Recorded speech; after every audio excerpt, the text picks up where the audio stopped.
ഇസ്രായേലിന്റെ ചരിത്ര പുസ്തകങ്ങളാ യോശുവയുടെ പുസ്തകം മുതൽ എസ്തേറിന്റെ പുസ്തകം വരെ. മൊത്തം എത്ര പുസ്തകമാണ്? ഉറക്കെ പറഞ്ഞു. എന്റെ കൊള്ളുകലാത്ത പുസ്തകത്തിന്റെ കാര്യം പറയാൻ പോലാന്നല്ലോ. ഇതാ ഏറ്റവും നല്ല പുസ്തകം. 66. പഴയ നിയമത്തിൽ എത്ര പുസ്തകമാണ്? 39. പുതിയ നിയമത്തിൽ 27. ഏതാണ്ട് 40 പേര് കൂടിയാണ് എഴുതിയത്. പഴയ നിയമത്തിലെ 39 പുസ്തകം 32 പേരാണ് എഴുതിയത്. പുതിയ നിയമത്തിലെ 27 പുസ്തകം 8 പേരാണ് എഴുതിയത്. അതിൽ പഴയ നിയമത്തിലെ ആദ്യത്തെ 5 പുസ്തകം മോശെ എഴുതിയ പുസ്തകമാണ്. അവിടെ മോശെ എഴുതിയതിൻ്റെ ഒരു ചരിത്രം പറയുന്നത്, ഈ ഉൽപ്പത്തി പുസ്തകം പഠിക്കുമ്പോൾ അതിൻ്റെ ഒടുവിലത്തെ ഭാഗത്തോട് ബന്ധപ്പെട്ടൊക്കെയാ മോശയെ പറ്റി നമ്മൾ പഠിക്കാൻ ആരംഭിക്കുന്നത്. അവിടെ എഴുതിയിട്ടില്ലെങ്കിലും പുറപ്പാട് 2 പ്രാരംഭത്തിൽ എഴുതിയെങ്കിലും ചരിത്രം പഠിക്കുമ്പോൾ മിസ്രൈമിലെ ജീവിതത്തിൻ്റെ ഒടുവിലൊക്കെ ഇവരുടെ ജനനവും ഒക്കെ നമുക്ക് മനസ്സിലാക്കും. എന്തായാലും ഉൽപ്പത്തി പുസ്തകം ആദ്യത്തെ അധ്യായത്തിലെ സംഭവങ്ങളൊക്കെ നടക്കുമ്പോൾ മോശ ഇല്ല. ഏതാണ്ട് 9-ാം അധ്യായം 10-ാം അധ്യായം ഉൽപ്പത്തി പുസ്തകം 1-ാം അധ്യായം മുതൽ 10-ാം അധ്യായം വരെ 2000 വർഷത്തെ ചരിത്രമാണ്. 2000 വർഷം ഏകദേശം. ഉൽപ്പത്തി 1 മുതൽ ഉൽപ്പത്തി 10-ാം അധ്യായം വരെ പഠിക്കുമ്പോൾ 2000 വർഷത്തെ ചരിത്രമാണ്. ആദാം മുതൽ നോഹ വരെ. പിന്നെ ഒരു 350 വർഷത്തെ ചരിത്രമാണ് ബാക്കി 11 മുതൽ 50-ാം അധ്യായം വരെ ഉൽപ്പത്തി. അത് 4 തലമുറയാണ്. അബ്രഹാം, ഇസഹാക്ക്, യാക്കോബ്, യോസേപ്പ്. അത് 4 തലമുറകളുടെ ചരിത്രം ഏതാണ്ട് 350 കൊല്ലം. ബാക്കി ഇത്രയും ചരിത്രം കിടക്കുക. അപ്പൊ ശ്രദ്ധിക്കേണ്ട കാര്യം, ആ ആദ്യത്തെ ചരിത്ര സംഭവങ്ങൾ നടക്കുമ്പോൾ മോശയില്ല. അപ്പൊ ചിലക്കൊരു ചിന്ത, പിന്നെ എങ്ങനെ മോശ ഇത് എഴുതി? കണ്ണിന് കണ്ടതുപോലല്ലേ എഴുതിയേക്കുന്നേ? അതെ, ആദാമിന് ഉറക്കം കൊടുത്തു, ഭാര്യയെല്ലാം എടുത്തു, ഹവ്വായെ സൃഷ്ടിച്ചു, സമീപത്ത് കൊണ്ട് നിർത്തി, ആദാം ഉറക്കം ഉണർന്നു, ഹവ്വായെ കണ്ടു, ഇവളെ നരനിൽ നിന്ന് എടുത്തിരിക്കുക എന്ന് പേര്. ഇതെല്ലാം കണ്ടതും അന്നേരം ആളുള്ളത് പോലെ. അപ്പം അതിനെപ്പറ്റി പറയുന്നത്, ഈ ദൈവം മോശയെ പർവ്വതത്തിലോട്ട് കൊണ്ടുപോയല്ലോ 40 ദിവസം. ഇവിടെ ചുമ്മാ വട്ടുകളിച്ചിരിക്കുകയല്ലായിരുന്നു. നമ്മൾ ഈ 21 പേഴുമൊക്കെ ഇരിക്കുന്നത് എല്ലാവരും ഒന്ന് ഏകാഗ്രതയോടൊന്നും അല്ല. ഈ ഇരിക്കുന്നതിനിടെ തന്നെ എന്തെല്ലാം ബിസിനസ്സാണ്. ഇടയ്ക്ക് നമ്മൾ വിളിച്ചാടുന്നു, ഫോൺ എടുക്കുന്നു, വർത്തമാനം പറയുന്നു, പിന്നെ ചാടി പറഞ്ഞ് ഞാൻ ഇപ്പോൾ ഞങ്ങളുടെ ചർച്ചിൽ ഫാസ്റ്റിംഗ് പ്രയറാ, ഇത് കഴിഞ്ഞ് ഞാൻ വിളിക്കാം. അപ്പം തന്നെ നമ്മൾ ഇരിക്കുകയാണെന്നാണ് പറയുന്നത്. ഉണ്ടെന്നില്ല, എല്ലാവരും ഇരിക്കുക. അതിനിടയ്ക്ക് വീട്ടിലെ കാര്യം ചിന്തിക്കുന്നുണ്ട്. ഇവിടെ ഇരുന്നുകൊണ്ട് ചരട് പിടിക്കുന്ന ആൾക്കാർ ഉണ്ട്. അതിനിടയ്ക്ക് ഇവിടുത്തെ കാര്യങ്ങൾ ക്രമീകരിക്കുന്നുണ്ട്. സ്തോത്രം. അപ്പോൾ നമ്മൾ പറയുന്നത്, ഞങ്ങൾ ഇരിക്കുകയാണ്. വണ്ടി കച്ചവടമുള്ള ഇതിനകത്ത് ഇരുന്നുകൊണ്ട് വണ്ടി അത് ഇച്ചിരി താത്ത് പിടിച്ചോ, ഞാൻ യോഗം കഴിഞ്ഞ് വെള്ളിലോട്ട് വരുമ്പോൾ പറയാം. വസ്തു കച്ചവടമുള്ള പറയും, ഞാൻ ഇപ്പം മറ്റേത് പറഞ്ഞത് ചെയ്താൽ മതി. അപ്പോൾ അതിന് ഇവിടെ വന്ന് ഇരിക്കുക. മോശ അങ്ങനെയൊന്നും അല്ല ഇരുന്നത് ഇരിക്കുകയായിരുന്നു. അതിനിടയ്ക്ക് വേറൊരു ബിസിനസ്സും ഇല്ല. അപ്പൊ ഈ സമയത്ത് ദൈവം ഇതെല്ലാം വെളിപ്പെടുത്തി കൊടുത്തെന്ന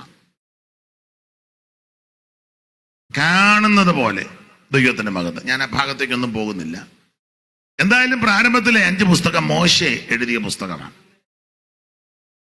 പിന്നീട് ചരിത്ര പുസ്തകങ്ങൾ യോശുവയുടെ പുസ്തകം മുതൽ എസ്തേറിന്റെ പുസ്തകം വരെ. ഇസ്രായേൽ ചരിത്രം ആരംഭിക്കുന്നത് അബ്രഹാമിൽ നിന്നാണ്. അബ്രഹാമിനെ ദൈവം വിളിച്ചു. അബ്രഹാമിന് ഇസഹാക്ക്, യാക്കോബ്, യോസേപ്പ് ഗോത്രപിതാക്കന്മാർ. എന്തിനേറെ വിസ്തരിക്കുന്നില്ല. ഇവര് യോസേപ്പിന്റെ കാലത്ത് മിസ്രയീമിലെത്തി. അവിടെ ദീർഘവർഷങ്ങൾ ഇവര് പാർത്തു. ഒടുവിൽ ദൈവം ഇവരെ അവിടെ നിന്ന് വിടുവിക്കുക. ഉദ്ധാരകനായിട്ട് ദൈവം, നിങ്ങൾക്കറിയാം, മോശയെ തെരഞ്ഞെടുത്ത് കൂട്ടിന് അഹരോനെയും മിരിയാമിനെയും വിട്ടു. ബാധകൾ പലതയച്ചെങ്കിലും ഫറവോന് മാനസാന്തരമില്ല. ഒടുവിൽ സംഹാരബാധ, ആദിയാതന്മാർ മാറ്റപ്പെടുന്നു. അങ്ങനെ ഇവരെ ചോരത്തിൽ ആചരിച്ചു. മിസ്രയീമിൽ നിന്ന് രക്ഷപ്പെട്ടു, വിടുവിക്കപ്പെട്ടു. ചെങ്കടൽ കടന്ന് അക്കരെ കയറി. ഏതാണ്ട് 40 കൊല്ലം 42 ഇടങ്ങളിൽ പാളയം അടിച്ച് 12 ഇടങ്ങളിൽ വെച്ച് ഇവർക്ക് ശിക്ഷയൊക്കെ വന്നു. പല സ്ഥലങ്ങളിൽ വെച്ച് പിറുപിറുത്തു. ഒടുവിൽ എണ്ണി തിട്ടമെടുത്തതിൽ 2 പേരൊഴികെ ശിഷ്ടമുള്ളവർ പട്ടു, ബാക്കിയുള്ളവർ കനാനിൽ പ്രവേശിച്ചു. ഇതിനിടയ്ക്ക് കാദേശിൽ വെച്ച് മിരിയാം മരിച്ചു. ഹോർ പർവ്വതത്തിൽ വെച്ച് അഹരോൻ മരിച്ചു. മോശയെ പിസ്കായ കൊടുമുടിയേക്ക് ദൈവം കയറ്റി മരിച്ചു. ദൈവം അടക്കി. മോശയെ ദൈവം അടക്കിയ മോശയെ ദൈവം ഉയർപ്പിച്ചെന്ന സ്തോത്രം. അതാ മോശയുടെ ശരീരത്തെക്കുറിച്ച് പിശാച് തർക്കിച്ച് വാദിക്കുക. വേദ പഠിതാക്കൾ പറയുന്നത് ഈ ഏലിയാവിൻ്റെ സ്വർഗാരോഹണവും മോശയുടെ ഉയർപ്പ് ഒരുമിച്ച് നടന്നെന്ന എന്നാ പറയുന്നത്. അതിന് ചില തെളിവുകളൊക്കെ നിരത്തുന്നുണ്ട്. ആ ഭാഗത്തേക്ക് പോകുന്നില്ല. അങ്ങനെ യോശുവയുടെ നേതൃത്വത്തിൽ ഇവരെ കനാനിലേക്ക് പോകുകയാണ്. യോർദാൻ അക്കരെ ചെന്നു. എരിഹോ കോട്ട പിടിച്ചു. ഹായി പട്ടണം നേടി. ഗിബിയോൻ പട്ടണം പിടിച്ചു. ഒടുവിൽ ദേശത്ത് വന്ന് ദേശം യോശുവ ചീട്ടിട്ട് പകത്ത് ഇസ്രായേലിന് കൊടുത്തു. സമാഗമന കൂടാരം ഇവരെ ശീലോവിൽ കൊണ്ട് സ്ഥാപിച്ചു. ഇവരെ നിയന്ത്രിക്കുവാൻ, നടത്തുവാൻ ന്യായാധിപന്മാരെ ദൈവം എഴുന്നേൽപ്പിച്ചു. നിങ്ങൾക്ക് ആ ഭാഗമൊക്കെ അറിയാം. ശങ്കർ, ഒക്നിയേല്, ഇടങ്കയ്യൻ, യേഹൂദ്, ദബോര, ബാരാക്ക്, ഷിമിഷോന്, ഇപ്താഗ്, ധാരാളം ന്യായാധിപന്മാർ. ഒടുവിലായിട്ട് ശാമുവേൽ പ്രവാചകൻ വരെ, ന്യായാധിപനും പ്രവാചകനും കൂടാ. ശമുവേലിന്റെ കാലം വന്നപ്പോൾ ഇവര് ദൈവത്തോട് ശഠിക്കുക, ഞങ്ങൾക്കൊരു രാജാവിനെ തരണം, രാജാവിനെ വാഴിക്കണം. അപ്പൊ ദൈവം പറഞ്ഞു, ഞാനാ നിങ്ങളുടെ രാജാവ്, ഞാൻ നിങ്ങളെ ഭരിക്കാം, ഞാൻ നിയന്ത്രിക്കാം. അല്ലല്ല, ഞങ്ങൾക്ക് പ്രത്യക്ഷത്തിൽ ഒരു രാജാവ് വേണം. ശഠിക്കുക. അവർ പറയുന്നുണ്ട്, ജാതികൾക്കുള്ളത് പോലെ ഞങ്ങൾക്ക്, അമ്മൂന്യർക്ക് രാജാവുണ്ട്, മോബാവർക്ക് രാജാവുണ്ട്, അങ്ങനെയുള്ളവർക്കൊക്കെ രാജാവുണ്ട്, ഞങ്ങൾക്കും. ഇപ്പം ആത്മീക ലോകത്തും അതൊക്കെ തന്നെയാ. അവർക്കുള്ളത് പോലെ നമുക്കും വേണമെന്നല്ലോ. അങ്ങനെ ആയിപ്പം ഇനി എന്നാ വേണമെന്ന് പറയാൻ എല്ലാം ഉണ്ട്. ഇനി എന്തുവാ വേണ്ടേ? അവിടെയും കേസുണ്ട്, നമുക്കും കേസുണ്ട്. അവിടെയും മഴക്കുണ്ട്, ഇവിടെയും മഴക്കുണ്ട്. അവിടെ അടിപിടിയുണ്ട്, ഇവിടെ അടിപിടിയുണ്ട്. അവിടെ ഒരു സഭയെ കൂടുന്നവർ മിണ്ടുകയില്ല, നമ്മുടെ ഇടയിൽ ഒരു സഭയെ കൂടുന്നവർ മിണ്ടുകയില്ല. അവിടെയും ചില വീട്ടിൽ പ്രാർത്ഥന വെച്ചാൽ ചിലർ പോവുകയില്ല, ഇവിടെയും ചില വീട്ടിൽ പ്രാർത്ഥന വെച്ചാൽ ചിലർ പോവുകയില്ല. അവിടെയും ഈ സ്പർദ്ധയുള്ളവരുണ്ട്, ഇവിടെ സ്പർദ്ധയുള്ളവരുണ്ട്. അവിടെയും ചില വീട്ടിൽ ചിലർ ഭക്ഷണം കഴിക്കുകയില്ല, ഇവിടെയും ചില വീട്ടിൽ പ്രാർത്ഥന വെച്ചാൽ ചിലർ നിങ്ങൾ എന്തേലും പറ കഴിക്കുകയില്ല. നിങ്ങൾ ചെയ്യുന്ന കാര്യമായി പറയാനേ സ്തോത്രം ചെയ്യത്തില്ല. അവിടെയും വല്ലപ്പോഴും കൊണ്ടിച്ചിട്ട് നേർച്ച കിടും, ഇവിടെയും ചിലര് വല്ലപ്പോഴും. അങ്ങനെ എല്ലാം അവിടെ ഉള്ളതല്ല ഇവിടെ ഉണ്ട്. അവിടെയും കല്യാണത്തിന് ഭയങ്കര ആർഭാടം, ഇവിടെയും കല്യാണത്തിന് ആർഭാടം, എല്ലാം ആർഭാടമാണ്. സ്തോത്രം. അവിടെയും വിലയേറിയ വസ്ത്രം ധരിക്കുന്നു, ഇവിടെയും വിലയേറിയ വസ്ത്രം ധരിക്കുന്നു. പിന്നെ അവിടെ കമ്മലും മാലയും അധികം ഉണ്ട്, ഇവിടെ അധികം ഇല്ല. അവിടെയും ബ്യൂട്ടി പാർലറിൽ പോകുന്നുണ്ട്, ഇവിടെയും ബ്യൂട്ടി പാർലറിൽ പോകുന്നുണ്ട്. സ്തോത്രം. അവിടെ 28 കെട്ട്, ഇവിടെ 28 കെട്ടുന്നില്ലെങ്കിൽ ഒരു ചടങ്ങൊക്കെ ഉണ്ട്. ഇപ്പോഴും ചരട് കെട്ടുന്ന ബന്ധുക്കോസുകാരും ഉണ്ട്. അവിടെയും കല്യാണം കഴിഞ്ഞ് അടുക്കള കാണാൻ പോകുന്നു, ഇവിടെ അടുക്കള കാണാൻ പോകുന്നു. അവിടെയും വലത്തുകാല് വെച്ച് കയറുന്നു, ഇവിടെയും വലത്തുകാല് വെച്ച് കയറുന്നു. അവിടെയും 4-ാം വിരുന്നിന് പോകുന്നു, ഇവിടെയും 4-ാം വിരുന്നിന് പോകുന്നു. അവിടെയും പ്രസവത്തിന് വിടുന്നു, ഇവിടെയും പ്രസവത്തിന് വിടുന്നു. അവിടെയും കൊണ്ടുവരാൻ പോകുന്നു, ഇവിടെയും കൊണ്ടുവരാൻ പോകുന്നു. ഉള്ള കാര്യം ആണെ പറഞ്ഞാൽ മതി. നിങ്ങൾ ബഹളമൊന്നും ഉണ്ടാക്കണ്ട. ഞാൻ ഇരുന്നോണ്ട് ശാന്തമായിട്ടല്ലേ പറഞ്ഞേച്ച് ഞാനങ്ങ് പൊക്കോളാം. എനിക്ക് വൈകിട്ട് മുണ്ടക്കയത്ത് കൺവെൻഷൻ ഉണ്ട്, ഇതിൽ ഞാനങ്ങ് പൊക്കോളാം, നിങ്ങൾ ശല്യപ്പെടുകയൊന്നും വേണ്ട. സ്തോത്രം. അവിടെയും ക്രിസ്തുമസിന് വീശുന്നുണ്ട്, ഇവിടെ അത്ര ഇല്ലെങ്കിൽ ഏറെക്കുറെ ചിലര്, എല്ലാവരുമല്ല. അവിടെ ആഘോഷമുണ്ട്, ഇവിടെ ആഘോഷം. അവിടെയും ക്രിസ്തുമസ് ആഘോഷിക്കുന്നു, ഇവിടെ ഇപ്പം പെന്തിക്കോസുകാരും ക്രിസ്തുമസ് ആഘോഷിക്കുക, എല്ലാവരും ഉണ്ട്. ഈ കരാളിനൊക്കെ പോകുന്നവരുണ്ട്, പാട്ടുമൊക്കെ പാടി ഒരേ ഡ്രസ്സുമൊക്കെ ഇട്ട് തൊപ്പിയൊക്കെ വെച്ച് പെന്തിക്കോസുകാർ ഉണ്ട്. അവിടെയുള്ളതെല്ലാം ഇപ്പൊ ഇവിടെ ഉണ്ട്. എന്തുവാ വ്യത്യാസം?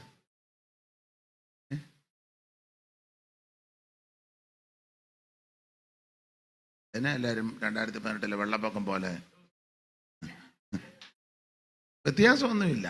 എല്ലാം അവിടെ ഉള്ളതെല്ലാം ഇവിടെയുണ്ട്. പണ്ട് യഹോശാഫാത്ത് ആഗാവുമായിട്ട് സംബന്ധം കൂടി രണ്ടുപേരുടെ ശാപ്പാട് കഴിഞ്ഞേച്ച് പറഞ്ഞ് നമുക്ക് ശമരിൽ രാമോത്ത് വരെ പോകാം, വരുന്നോന്ന് ചോദിച്ചു. എന്നാ പുള്ളി പറയാ, വരുന്നോന്നോ?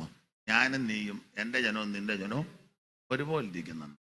എന്താ വ്യത്യാസം? കണ്ട 18-ാം അധ്യായത്തിന്റെ 3-ാം വാക്യമാണെന്ന് തോന്നുന്നു. ദിനവൃത്താന്തങ്ങളുടെ 2-ാം പുസ്തകം 18-ാം അധ്യായത്തിന്റെ 3-ാമത്തെ വാക്യം ഒന്ന് വായിച്ചു പെട്ടെന്ന്.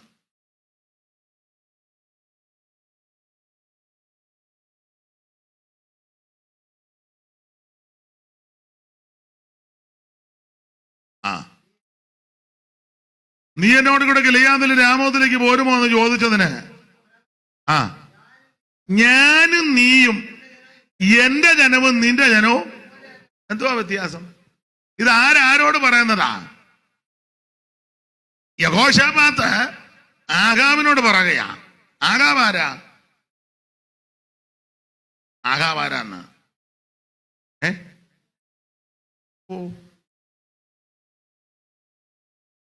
ആഗാബ് ഇസ്രായേലിലെ രാജാവ്, യഹോശാഫാത്ത് യഹൂദയിലെ രാജാവ്. രണ്ട് രാജ്യമായിട്ട് വിഭജിച്ചല്ലോ രെഹബയാമിന്റെ കാലത്ത്, യൊരേബയാമിന്റെ ഒക്കെ കാലത്ത്. ശലോമോന്റെ മകൻ. വടക്കേ രാജ്യവും തെക്കേ രാജ്യവും. തെക്കേ രാജ്യമായി യഹൂദ, വടക്കേ രാജ്യമായി ഇസ്രായേൽ. അവിടെ 10 ഗോത്രം, ഇവിടെ 2 ഗോത്രം. അങ്ങനെ വടക്കും തെക്കും.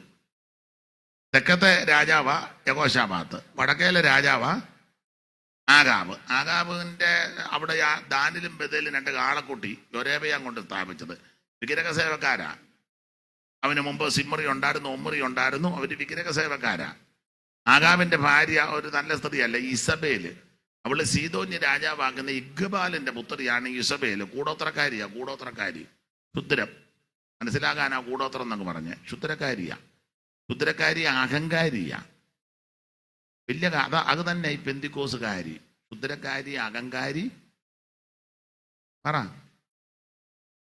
ശുദ്രക്കാരി അഹങ്കാരി പെന്തിക്കോസുകാരി. വെള്ളം കുടിക്കട്ടെ, നിങ്ങൾ പറ.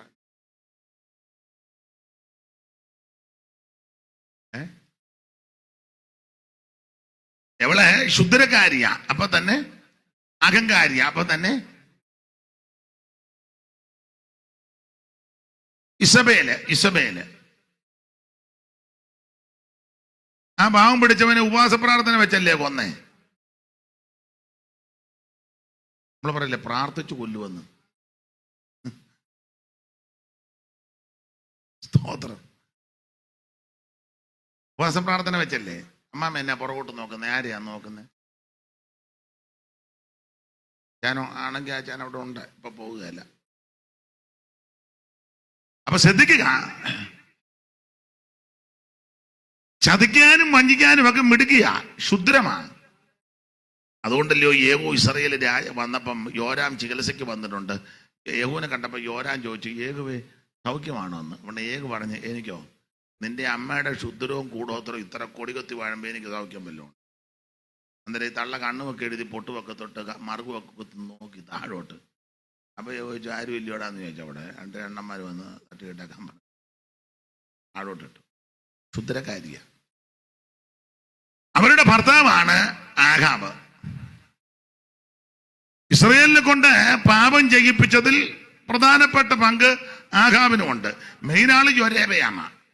അതുകൊണ്ട് ഇവരെ പറ്റിയൊക്കെ പറയുമ്പോൾ യൊരേബയാമിന്റെ പാപങ്ങളിൽ നടക്കാഞ്ഞത് പോരാഞ്ഞിട്ട്, ഓൾറെഡി ഉണ്ട്, അത് പോരാഞ്ഞിട്ട് പിന്നെ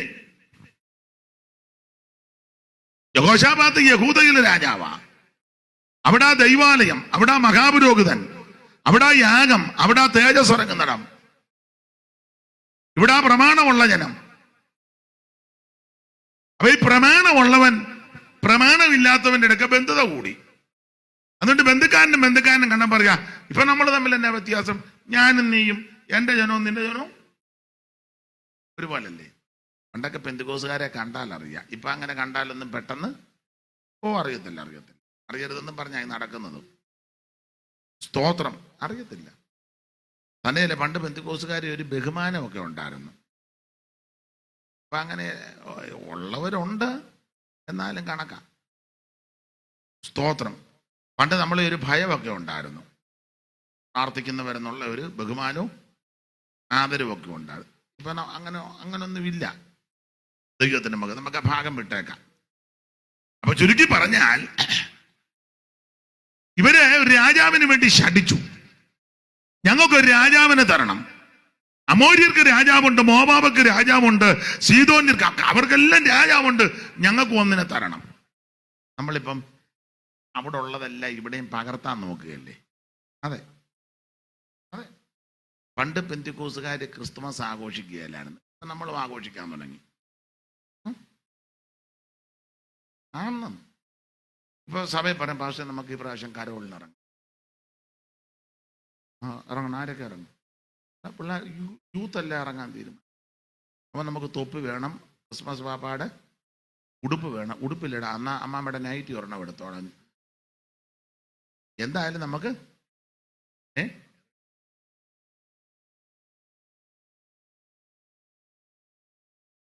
ഇവിടെ ഉള്ളതല്ല ഇപ്പൊ ഇവിടെ ആയെന്ന്. ഇനി എന്തോ ആകാനുള്ളേ എല്ലാമായി. ഇപ്പൊ ഇനി നമ്മൾ വേർപാടിന്റെ ഉപദേശം പറഞ്ഞാൽ ഇഷ്ടമല്ല, താല്പര്യവും ഇല്ല. പിന്നെ പറഞ്ഞതെന്നറിയാം, അയാൾ ഇപ്പോൾ മൂരാച്ചിയാണ്. ആ സഭയിൽ ആങ്ങൾ പറയണമെങ്കിൽ നമ്മൾ അതിന്റെ രീതിയിൽ പണ്ട് സഭയിലെ ആള് വന്ന ഉപദേശം പറഞ്ഞു തന്നെ വന്നേ. വേർപാട് ഉപദേശം കർക്കശമായി പറഞ്ഞ് അത് കേട്ട് വന്നവരാ. ഇന്നിപ്പോ ഇത് കേൾക്കാതായി വരുന്നത്. അതുകൊണ്ട് ഇതിനകത്ത് വന്നു കഴിയുമ്പോൾ ഇത് കേൾക്കുമ്പോ പിന്നെ അസ്വസ്ഥതയാ. വന്നു കഴിഞ്ഞത് കേൾക്കുമ്പോ ഇതന്നെ വിവരമില്ല കേട്ടോ, അല്ലേ ഇപ്പൊ പറയാന്നേ. ആട്ടെ, നമുക്ക് ഭാഗം വിട്ടേക്കാം. ഇവര് രാജാവിന് വേണ്ടി ശഠിച്ചു. ഞങ്ങൾക്കൊരു രാജാവിനെ തരണം. ദൈവം പറഞ്ഞു, ഞാനാ നിങ്ങളുടെ രാജാവ്, ഞാൻ ഭരിക്കാം. ഭരിച്ചോ, നീ മേളിലിരുന്നല്ലേ. ഞങ്ങൾക്ക് പ്രത്യക്ഷത്തിൽ ഒരു രാജാവാണ്. കണ്ടമാനം ശഠിച്ചു. കണ്ടമാനം ശഠിച്ചപ്പോൾ ദൈവം ഒരു രാജാവിനെ കൊടുത്തു. ആദ്യത്തെ രാജാവ് നമുക്കറിയാം, ശൗല്. ബെന്യാമീൻ ഗോത്രത്തിൽ കീശിന്റെ മകൻ ശൗല് പ്രഥമ രാജാവാ. നിങ്ങൾക്കറിയാം, ഈ രാജാവ് ഒരുവൻ ഇസ്രായേലിൽ വരണം. ഇത് സന്തോഷത്തോടെ കൊടുത്തതല്ല രാജാവിനെ, അല്ല. പ്രവചന പുസ്തകത്തിൽ വായിക്കുന്ന കോപത്തിൽ ഒരു രാജാവിനെ വാഴിച്ചെന്ന. ഞാൻ ആ റെഫറൻസ് മറന്നുപോയി, ഹോശിയ പ്രവചനത്തിലാണെന്ന് തോന്നുന്നു.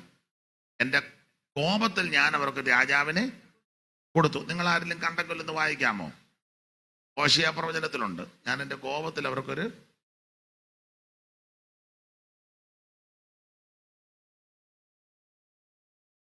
മോനെ ബൈബിളും അടിഞ്ഞെടുത്തു. കോപത്തിൽ അങ്ങനെ ദൈവവചനം ജീവനും ശക്തിയും. എത്രയാ മാമേ? എടുക്കാൻ താമസിച്ചാ ഞാൻ പാട്ട് പാടിയത്. ഒന്നുകൂടെ ഉറക്കെ റെഫറൻസ് ഒന്ന് പറഞ്ഞാ മാമേ. ഹോശിയ പ്രവചനം 13:11 ഒന്നുകൂടെ വായിച്ചോ മാമേ. എന്റെ കോപത്തിൽ, അതാ അവൻ സന്തോഷത്തോടൊന്നും കൊടുത്തതല്ല. എന്റെ കോപത്തിൽ ഞാൻ അവർക്കൊരു രാജാവിനെ കൊടുത്തു. അമ്മാമ്മയുടെ പേരെന്തുവാ? ശ്രീരാമ. എന്തായാലും വചനത്തിൽ തൊട്ടോണല്ലോ. ദൈവം അനുഗ്രഹിക്കട്ടെ. ആരംഭ സമയം മുതൽ ഇവിടെ ആയിരുന്നോ കൂടിക്കൊണ്ടിരുന്നത്? ഇല്ല, എലന്തൂരായിരുന്നു. ദൈവത്തിന് സ്തോത്രം. അപ്പോൾ ഇത് സന്തോഷത്തോടെ കൊടുത്തതല്ല, മനസ്സോടെ കൊടുത്തതും അല്ല. പിന്നെ എങ്ങനാ?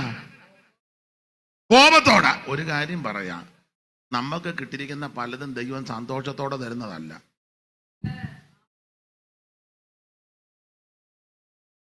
എന്നെയും കൂടെ പ്രതിയാക്കിയാ പറയുന്നത്. നമുക്ക് ലഭിച്ചിരിക്കുന്ന പലതും അവിടുന്ന് നല്ല സന്തോഷത്തോടും തൃപ്തിയോടും ഒന്നും തന്നതല്ല. പക്ഷെ നമ്മൾ നമ്മൾ ഭയങ്കരമായിട്ട് സന്തോഷിച്ചിരിക്കുക. വലിയ വീട് കിട്ടി, വണ്ടി കിട്ടി, പിള്ളേർക്ക് ജോലി കിട്ടി, കാനഡയിലുണ്ട്, കാലിഫോർണിയയിലുണ്ട്, നല്ല സാലറി ആയിപ്പം. എന്തോ അമ്മാമ്മ ഏണ്ട് പറയുന്നത്, കണ്ണാടി അമ്മാമ്മ ഏണ്ട് പറഞ്ഞു, ആയിക്കോട്ടെ. ഓ, ഞാനത് UK എന്ന് പറഞ്ഞില്ലല്ലോ. ആയിക്കോട്ടെ, UK ദൈവത്തിന്റെ മഹത്വം. കുറ്റമല്ലീ പറയുന്നേ. വലിയ വീട് വെച്ചു, ഈയിടെ തോട്ടം എഴുതിച്ചു. ഇതെല്ലാം പറഞ്ഞേച്ച് നമ്മൾ ഞായറാഴ്ച സാക്ഷി പറയുന്നത് ഞാൻ സഹിതം. ദൈവം എനിക്കിതെല്ലാം അങ്ങനെ പറയുള്ളൂ. ഈ പാപം ചെയ്ത ആദമും ഹവ്വയും ദൈവം തോട്ടത്തിന് വെളിയിലാക്കി. ജ്വാലയുള്ള വാളുമായിട്ട് കെറൂബിനെ അവിടെ നിർത്തി, എന്നിട്ട് കയറാതിരിക്കാൻ. രണ്ടുപേരും തോട്ടത്തിന് വെളിയിലായി, ജീവിതം ആരംഭിച്ചു. പാപികളാ, തേജസ്സും എല്ലാം പോയല്ലോ. പക്ഷേ രണ്ടുപേരും ജീവിതം ആരംഭിച്ചു. ഇപ്പൊ പാപത്തിന്റെ ദാസനും ദാസിയാ, പാപത്തില. പക്ഷെ ഒരു കൊച്ച് ജനിച്ചു, കയീന്. അന്നേരം ഈ നമ്മുടെ പെന്തിക്കോസ് ശൈലിയിലാ പറഞ്ഞേ. അമ്മാമ്മ ഞായറാഴ്ച കൊച്ചുമായിട്ട് സഭയെ വന്നു. നമ്മുടെ ശൈലിയാകട്ടോ, ഇവിടെ സഭയുണ്ടോന്ന് എന്നോട് ചോദിക്കരുത്. സഭായത്തിന് വന്നു. അപ്പം പാസ്റ്റർ പറഞ്ഞു, സാക്ഷ്യത്തിനുള്ള സമയമാ, നമ്മുടെ അമ്മ വന്നിട്ടുണ്ടല്ലോ കുഞ്ഞുമായിട്ട്, അമ്മാമ്മയ്ക്ക് സാക്ഷ്യത്തിന് സമയമുണ്ട്. അനേക നാളുകൊണ്ട് പ്രാർത്ഥിച്ചുകൊണ്ടിരിക്കുകയായിരുന്നു. ഒരു തലമുറയെ കിട്ടിയല്ല. അമ്മാമ്മ പാട്ടുമൊക്കെ പാടി. അപ്പം ഏത് പാട്ടാന്ന് ചോദിച്ചാൽ ഇന്നത്തെ രീതി അനുസരിച്ച് പെട്ടെന്ന് ഓർമ്മ വന്ന ഒരു വരി പാടാ. അത് വേണമെന്നില്ല, ഇഷ്ടമുള്ളത് പാടെങ്കിലും. കൊച്ചിനെ എടുത്തുകൊണ്ട് പറഞ്ഞു, അർഹിക്കാത്ത നന്മകളും. അറിയത്തില്ലേ?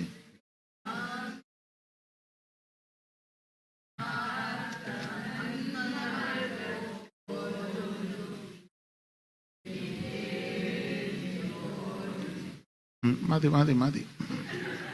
അപ്പം ഈ കുഞ്ഞിനെ എടുത്തോണ്ട് ഹവ്വ സാക്ഷി പറയാ, ദൈവനാമത്തിന് മഹത്വം ഉണ്ടാകട്ടെ. ഞാനും അച്ചായനും തോട്ടത്തിലായിരുന്നു. എന്നാൽ ഞങ്ങളുടെ ജീവിതത്തിൽ ചില ബലഹീനതകളും വീഴ്ചകളും ഒക്കെ ഉണ്ടായി. കർത്താവിന് മഹത്വം. ഞങ്ങളെ തോട്ടത്തിൽ നിന്ന് വെളിയിൽ വരേണ്ട സാഹചര്യമൊക്കെ ഉണ്ടായി. എങ്കിലും ദൈവം ഞങ്ങളെ ഇത്രത്തോളം നടത്തി. നാളുകളായിട്ട് ഞാനും അച്ചായനും വളരെ ദൈവസന്നിധി കരഞ്ഞ്, കർത്താവേ ഒരു തലമുറയെ തരണമെന്ന്. പ്രിയപ്പെട്ടവരെ, ദൈവം ഞങ്ങളുടെ പ്രാർത്ഥന കേട്ടു. യഹോവയാൽ എനിക്കൊരു പുരുഷപ്രജ ലഭിച്ചെന്ന് അങ്ങനെ എഴുതിയേക്കുന്നു. വായിച്ചേ, വായിക്കും 4:1. ഓ,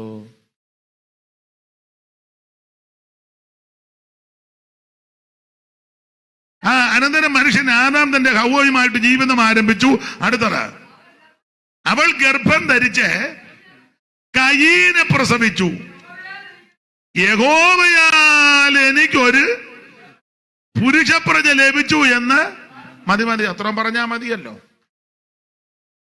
പാപം ചെയ്തു, തോട്ടത്തിന് വെളിയിലായി, തേജസ് പോയി, ഭയം ഉണ്ടായി, മരണത്തിന്റെ കണികകളും ഭീതിയുണ്ടായി, ദൈവകൃപ പോയി, എല്ലാം നഷ്ടപ്പെട്ടു. നാടൻ ഭാഷ പറഞ്ഞ പരുവക്കേടി കിടക്കുക. എന്നാലും ഞായറാഴ്ച വന്ന് സാക്ഷി പറഞ്ഞപ്പോ അമ്മാമ്മ പറഞ്ഞത്,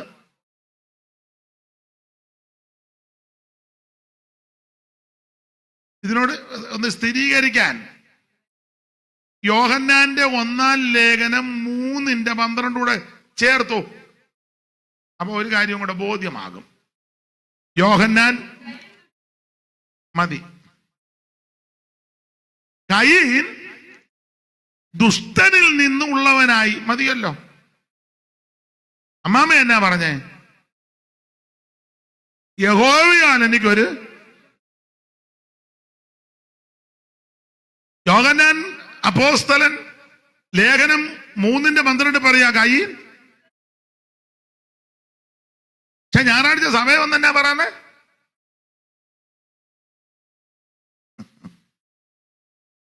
കോപത്തിൽ ആ രാജാവിന് കൊടുത്തത്. പക്ഷെ ഇവര് പറയും എന്നാ, ദൈവം ഞങ്ങൾക്കൊരു ദൈവമാ കൊടുത്തേ, സന്തോഷത്തോടല്ല കൊടുത്തേ. നമുക്കിതൊക്കെ കിട്ടുമ്പോ സന്തോഷമാ, അവിടുന്ന് സന്തോഷിക്കുന്നില്ല. തന്നെത്താൻ ശോധന ചെയ്യുന്നു. നമുക്ക് ലഭിച്ചതെല്ലാം അവിടുന്ന് സന്തോഷത്തോടെ തന്നതാണോ? തന്നെത്താൻ ശോധന ചെയ്താൽ മതി. ദൈവത്തിന് മഹത്വം. നമുക്ക് സന്തോഷമാ. ഒരു പുതിയ വണ്ടി, പുതിയ വീട്, പുതിയ ജോലി, സാലറി, അല്ല മനുഷ്യന് ആ നിലയിലൊക്കെ സന്തോഷമാ. ഞാൻ എതിര് പറഞ്ഞതല്ല. പക്ഷെ ചിന്തിക്കണം, അവിടുന്ന് കോപത്തിലാ കൊടുത്തത്. ഞാൻ ഒരു കാര്യം പറയാം.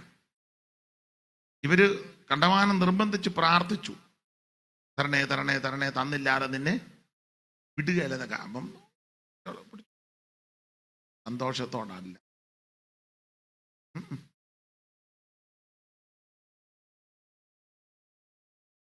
സന്തോഷത്തോടല്ല. ഇതിന് തെളിവെന്നാ? കിട്ടിയ അന്ന് മുതൽ പ്രശ്നമല്ലേ അല്ലേ? അത് പിണങ്ങാതിരിക്കാമെങ്കിൽ ഒന്ന് രണ്ട് കാര്യം പറയാം. പിണങ്ങരുത്, ഒരു കാരണവശാലും പിണങ്ങരുത്. ഈ ചിലക്ക് വലിയ വീട് വെച്ച് കിട്ടി, പക്ഷെ സമാധാനത്തോടെ കിടന്നുറങ്ങുന്നില്ലല്ലോ. സമാധാനത്തോടെ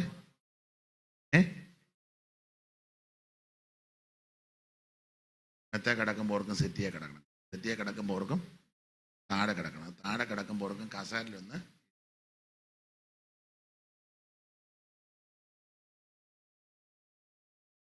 ഫ്രിഡ്ജ് നിറച്ച് സാധനം, പക്ഷെ കഴിക്കാൻ മേലല്ലോ.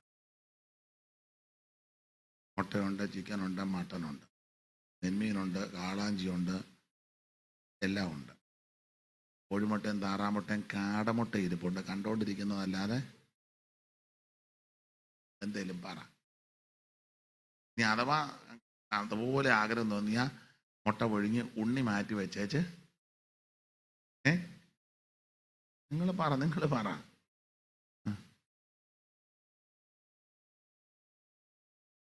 പുഞ്ചപ്പാടം 10 ഏക്കറുണ്ട്, 100 പറ കണ്ടമുണ്ട്. പക്ഷെ കുത്തരിക്കഞ്ഞി കുടിക്കാൻ മേല. ഗുജറാത്തിൽ നിന്ന് ഗോതമ്പ് വരണം, അതും എണ്ണ ചേർക്കാതെ 2 ചപ്പാത്തി. മനസ്സിലാകുന്നുണ്ടല്ലോ? എല്ലാ മുറിയിലും AC ഉണ്ട്, പക്ഷെ ഇടാൻ മേല. നിങ്ങൾ ന്യായമായിട്ട് ചിന്തിച്ചാൽ മതി. ഉടക്കൊന്നും ഉണ്ടാക്കാൻ പറഞ്ഞതല്ല.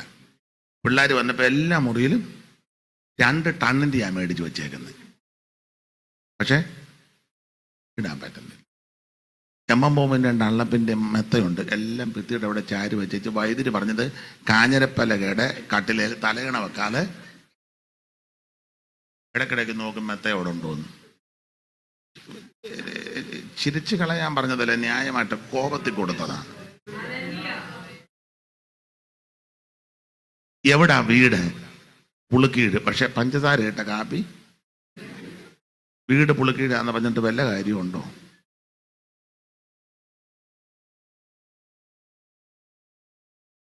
ഇത്തവണ കൃഷിയുണ്ട്, അല്ല ഇഷ്ടം പോലെ കൃഷിയുണ്ട്.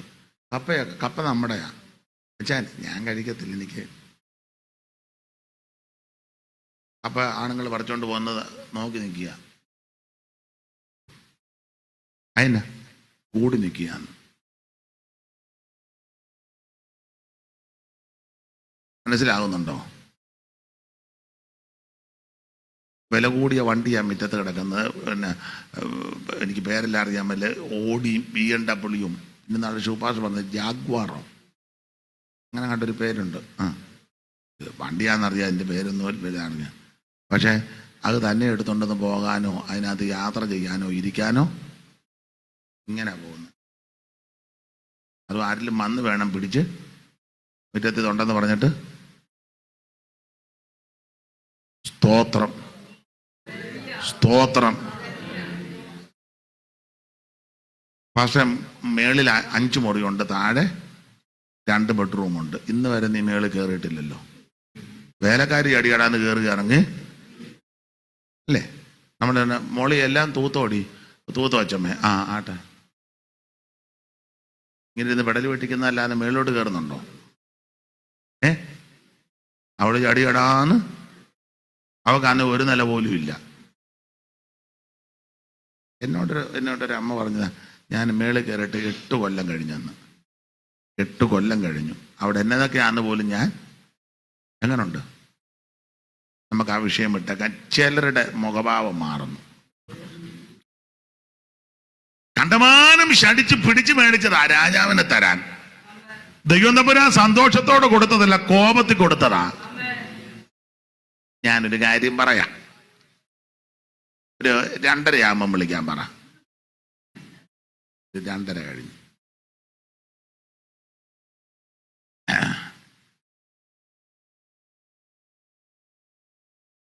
സന്തോഷത്തോടെ ദൈവം കൊടുത്തതല്ല.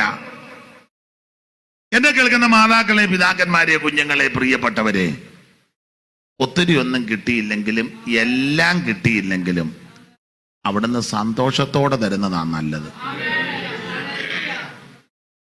പറഞ്ഞു മനസ്സിലായോ?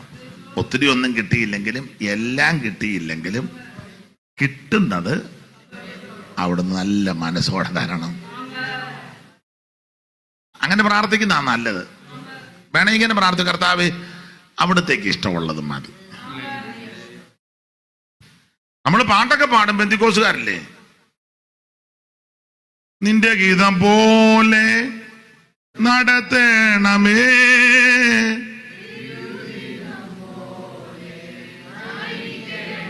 അപ്പൊ എന്റെ ഗീതം പോലെ നടത്തരുത്, നിന്റെ ഗീതം പോലെ നടത്തണം. പക്ഷെ അങ്ങനെ ആന്നോ?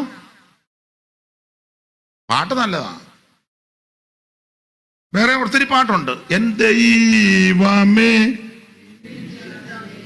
മതി മതി മതി. ഞാൻ എന്നെയും കൂടെ പ്രതിയാക്കിയാ പറഞ്ഞത്. അവിടുത്തെ ഇഷ്ടം പോലെ ആന്നോ? അവിടുത്തെ ഹിതം പോലെ ആന്നോ? ദൈവത്തിന് മഹത്വം. നമുക്ക് മുന്നോട്ട് പോകാം. കോപത്തിലായി ദൈവം രാജാവിനെ കൊടുത്തത്. ഇസ്രായേലിലെ പ്രഥമ രാജാവായ ശൗല്. ഇനി ഇസ്രായേലിന്റെ ചരിത്രം പഠിക്കുമ്പോൾ 12 മക്കളാണല്ലോ യാക്കോബിന്. രൂബേൻ, ശിമെയോൻ, ഗാദ്, രൂബേൻ, ശിമെയോൻ, ലേവി, യഹൂദ.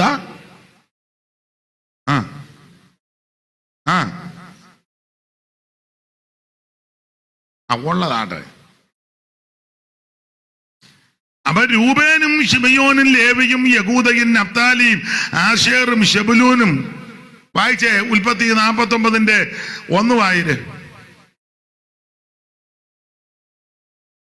ഓടിച്ചു വായിക്കേ.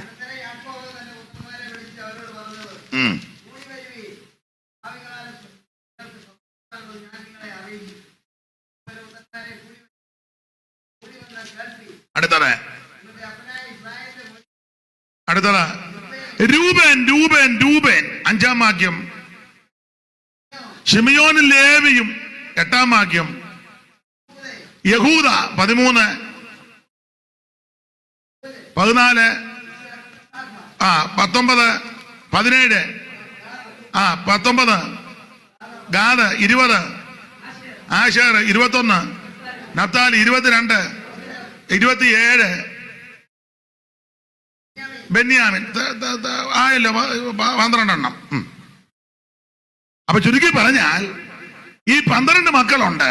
ഇവരിലെ ആദ്യത്തെ 4 പിള്ളേര് ലേയായിടതാ. രൂബേന്, ശിമെയോന്, ലേവി, യഹൂദ. കലാപുലി പോലെ 4 എണ്ണം ലേയായിക്ക്. ഇസ്രായേലിലെ 27 കൂട്ടം പദവികളുണ്ട്. ലേയായിയുടെ പിള്ളേർക്ക് 4 പദവി പോയി. രൂബേന് ജ്യേഷ്ഠാവകാശം, ശിമെയോന് പ്രഭുസ്ഥാനം, ലേവിക്ക് പൗരോഹിത്യം, യഹൂദയ്ക്ക് രാജത്വം.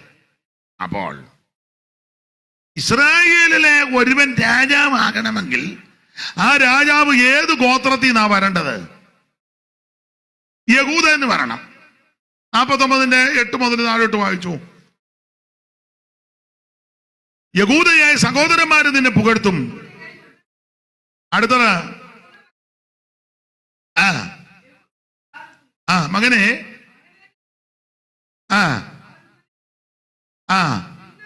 പതുങ്ങിക്കിടക്കുന്ന അടുത്തത് ആരവനെ എഴുന്നേൽപ്പിക്കും. അവകാശമുള്ളവൻ വരുവോളം ചെങ്കോല് യഹൂദയിൽ നിന്നും രാജതവന്റെ കാലുകടയിടയിൽ നിന്നും. അപ്പൊ ഈ വാക്യം വ്യാഖ്യാനിക്കുമ്പോൾ രാജാക്കന്മാര് വരേണ്ടത് യഹൂദയിൽ നിന്നാണ്. രാജാവാകുന്ന കർത്താവും യഹൂദയിൽ നിന്നല്ലോ ഉദിച്ചത്.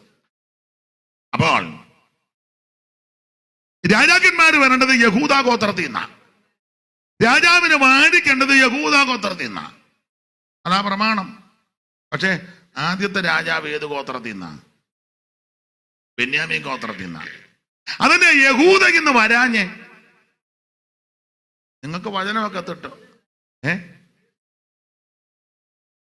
നിങ്ങൾക്ക് വചനമൊക്കെ അറിയാം. കുമ്പഴക്കാരത്ര മോശമൊന്നുമല്ല. സ്തോത്രം. യഹൂദയിൽ നിന്ന് ആ രാജാവ് വരേണ്ടത്. പക്ഷെ യഹൂദയിൽ നിന്ന് രാജാവ് വന്നില്ല. ഏത് ഗോത്രത്തിൽ നിന്ന് വന്നു? ബെന്യാമീൻ നിന്ന് ആദ്യം വന്നത്. അപ്പന്റെ കഴുതകളെ തേടിപ്പോയി ശൗല്. യഹൂദയിൽ നിന്ന് വരാഞ്ഞത് ബെന്യാമീൻ എന്തുകൊണ്ട് വന്നു? രണ്ട് ചോദ്യമാണ്.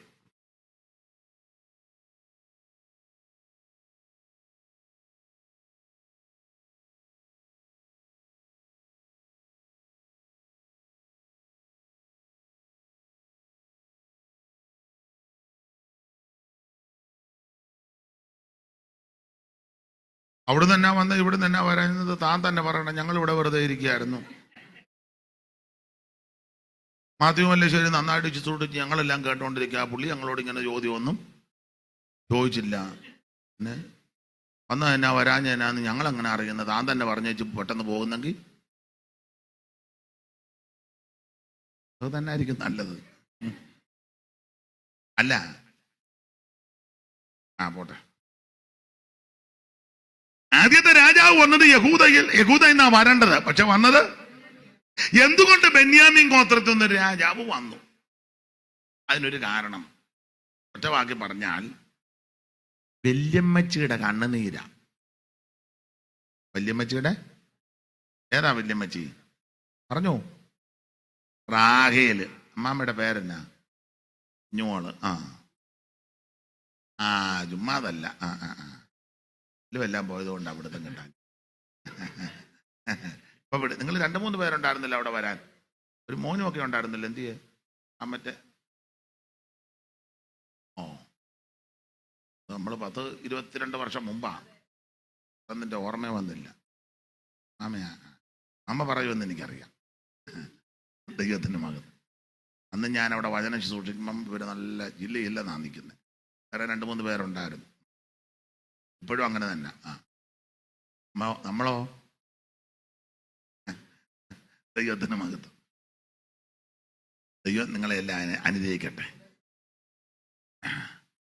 അപ്പോൾ ഞാൻ ആ വാചകം ഓർക്കുന്നുണ്ട്. പ്രാർത്ഥനയുടെ നിത്യനിയമത്തിന്റെ രക്തത്താൽ ആടുകെട്ട വലിയ ഇടയനാകുന്ന ആ പദം ഞാൻ എപ്പോഴും ഓർക്കും. അമ്മാമ്മ ഓർക്കുമ്പോഴല്ല ആ വാക്യം എൻ്റെ ഓർമ്മ. അത് ഒരു പ്രത്യേക അന്തരീക്ഷത്തിൽ പ്രാർത്ഥിച്ചത് ഇപ്പോഴും എൻ്റെ മണ്ടയിലിരിപ്പുണ്ട്. ദൈവത്തിന് മഹത്വം. അപ്പൊ ശ്രദ്ധിക്കുക, യഹൂദയിൽ നിന്ന് രാജാവ് വരണം. പക്ഷേ വന്നില്ല. വന്നത് ബെന്യാമീൻ. വരാൻ കാരണം വല്യമ്മച്ചിയുടെ പ്രാർത്ഥനയാണ്. വല്യമ്മച്ചി റാഹേല്, റേച്ചലെ മാമ. ചരിത്രം അധികം വിസ്തരിക്കുന്നില്ല. അപ്പന്റെ വീട്ടിൽ നിന്ന് പോന്നപ്പോ അടിച്ചു മാറ്റിക്കൊണ്ടാ പോകുന്നത്. ആരാ?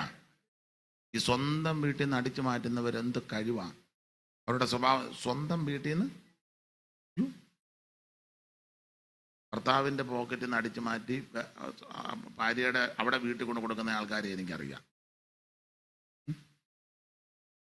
പുള്ളി കുളിക്കാൻ ബാത്റൂമിലോട്ട് കയറിയപ്പോൾ പെട്ടെന്ന് എടുത്ത് അടിച്ചു മാറ്റി. ഇപ്പോഴല്ല, എന്നുവെച്ചാൽ അമ്മയെ വിളിച്ച് ബസ് സ്റ്റോപ്പിൽ വന്ന് നിൽക്കാൻ.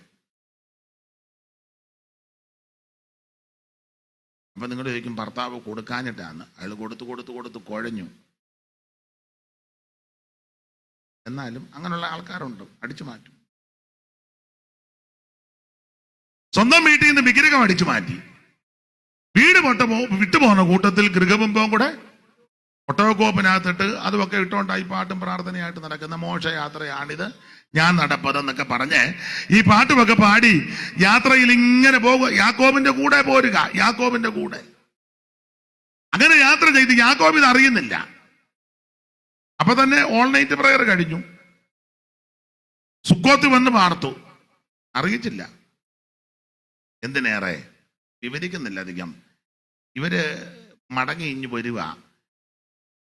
ബെഥേലിൽ നിന്ന് യാത്ര പുറപ്പെട്ട് എഫ്രാത്തിലെത്തുവാൻ അല്പ ദൂരമുള്ളപ്പോൾ റാഹേൽ വഴിയരികെ വെച്ച് മരിക്കുക, പ്രസവത്തോടു കൂടി മരിക്കുക.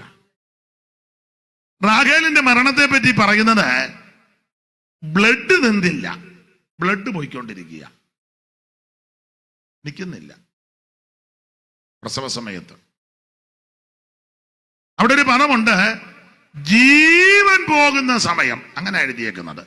35-ാം അധ്യായത്തിന്റെ 16 മുതൽ താഴോട്ട് വായിക്കുമ്പോൾ, ഉൽപ്പത്തി പുസ്തകം 35-ന്റെ 16 മുതൽ താഴോട്ട് വായിക്കുമ്പോൾ അവിടെ ഒരു പദമുണ്ട്, ജീവൻ പോകുന്ന സമയം. വായിച്ചേ. ആ ആ ആ ആ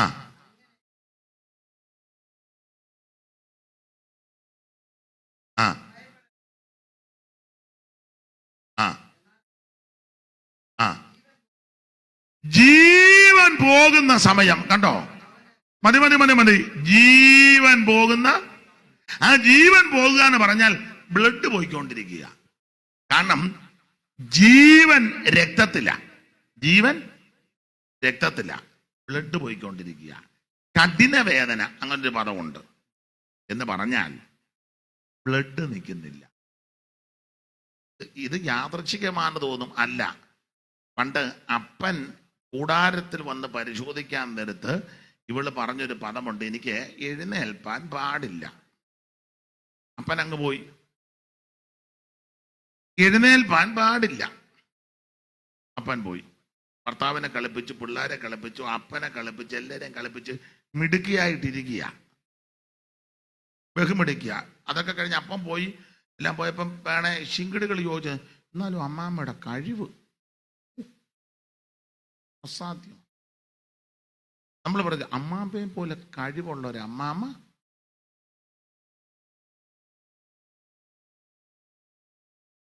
ഭയങ്കര കഴിവാകട്ടോ. റൈച്ചലിനെ പറ്റി അങ്ങനെ തന്നെ പറഞ്ഞേ, ഇതുപോലെ എങ്ങനെ അമ്മാമ്മ ഇത് സാധിച്ചെടുത്തു.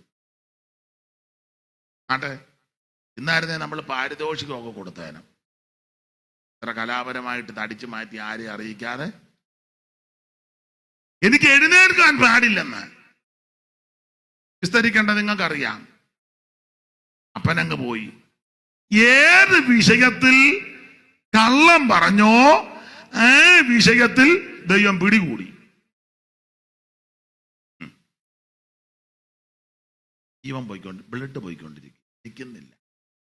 ഇപ്പൊ പ്രാർത്ഥിച്ചാൽ വിടുതൽ കിട്ടുകയില്ല, ഉപവസിച്ചാലും കിട്ടുകയില്ല.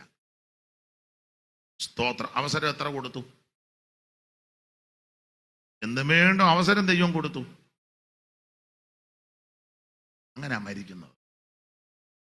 ഞാൻ ഒരു കാര്യം പറയാം, കള്ളം പറയരുത്. ചിലപ്പോൾ സത്യം പറഞ്ഞ പ്രശ്നമായിരിക്കാം, അപ്പൊ പിന്നെ മൗനം ദീക്ഷിക്കുന്നതാണ് നല്ലത്. എന്നാലും കള്ളം, ഞാൻ പിന്നെ സഭയിലുമൊക്കെ പറയും, കള്ളം പറയരുത്, പക്ഷെ സത്യം എല്ലാവരോടും പറയും. കള്ളം പറയരുത്, എന്നാൽ സത്യം എല്ലാവരോടും നിങ്ങൾക്ക് മനസ്സിലാകുന്നുണ്ടല്ലോ.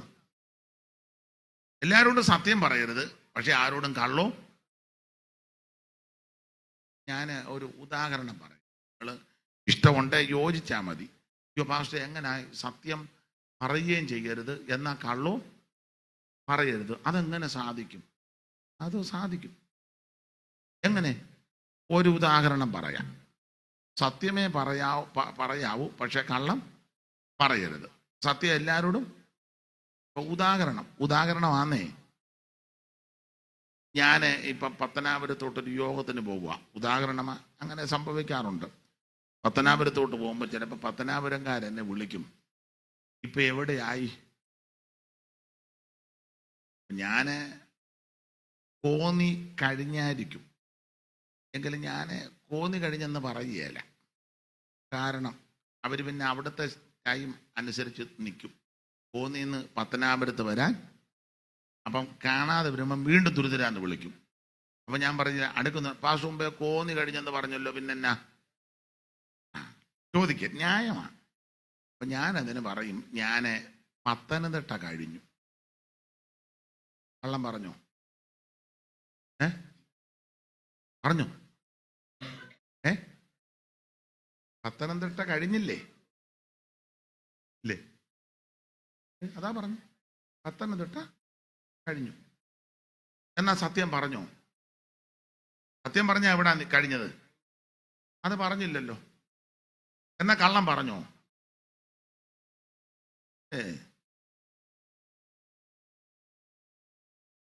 കള്ളം പറഞ്ഞില്ല.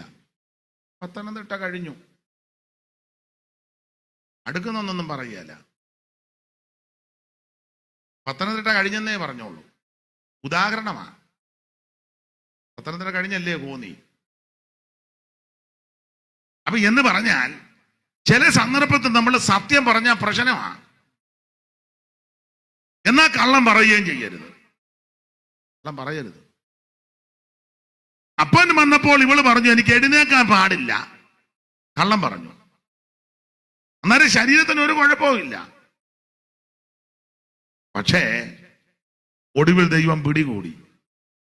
ഏത് വിഷയത്തിൽ കള്ളം പറഞ്ഞോ ആ വിഷയത്തിൽ പിടുത്തം വീണു. നമ്മൾ ചിലരോട് ചോദിക്കും, എന്നാ യോഗത്തിന് വരാഞ്ഞേ? വേദനയായിരുന്നു.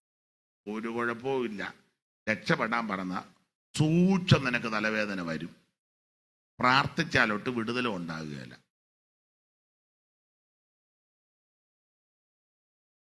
ചിലരോട് നമ്മൾ ചോദിക്കുകയല്ലേ, സഭയിലൊക്കെ ചില പിരിവുകളൊക്കെ വരുമ്പോൾ, അച്ഛാ അങ്ങനെ 1 രൂപ കയ്യിൽ, ഒടുവിൽ അങ്ങനെ ആകും.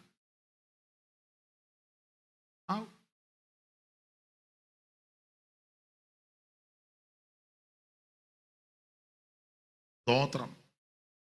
പേടിക്കാൻ പറഞ്ഞൊന്നുമല്ല, പരമാർത്ഥം. ഉടനെ മുഖമൊന്നും അല്ലാതാകുന്നു. പേടിക്കാൻ പറഞ്ഞതല്ല. ഏത് വിഷയത്തിൽ കള്ളം പറഞ്ഞു ആ വിഷയത്തിൽ ദൈവം പിടികൂടി. ഏതായാലും വിട്ടേക്കാം, ജീവൻ പോവുക, കഠിന വേദന. അപ്പോൾ ഇവക്കൊരു കാര്യം ബോധ്യപ്പെട്ടു, മരിക്കാൻ പോവുക, രക്ഷയില്ല. കുഞ്ഞിനെ പ്രസവിച്ച് ബെനോനിന്ന് പേരിട്ടു. ജീവൻ പോവുക, മരിക്കുമെന്ന് ഉറപ്പായി. അപ്പോൾ ഇവള് ഇരമ്യാ പ്രവചനത്തിൽ ഇങ്ങനെയാ വായിക്കുന്നത്, റാഹേൽ തൻ്റെ മക്കളെ ചൊല്ലി കരയുന്നു. അവിടെ ഒരു പദമുണ്ട്, അവർക്കില്ലായികയാൽ. അവർക്കില്ല എന്ന് പറഞ്ഞാൽ നല്ല പദവിയെല്ലാം ലേയായുടെ പിള്ളേർക്ക് പോയി. ജ്യേഷ്ഠാവകാശം, പ്രഭുസ്ഥാനം, രാജത്വം, പൗരോഹിത്യം ഇതെല്ലാം ലേയായുടെ പിള്ളേർക്ക് പോയി.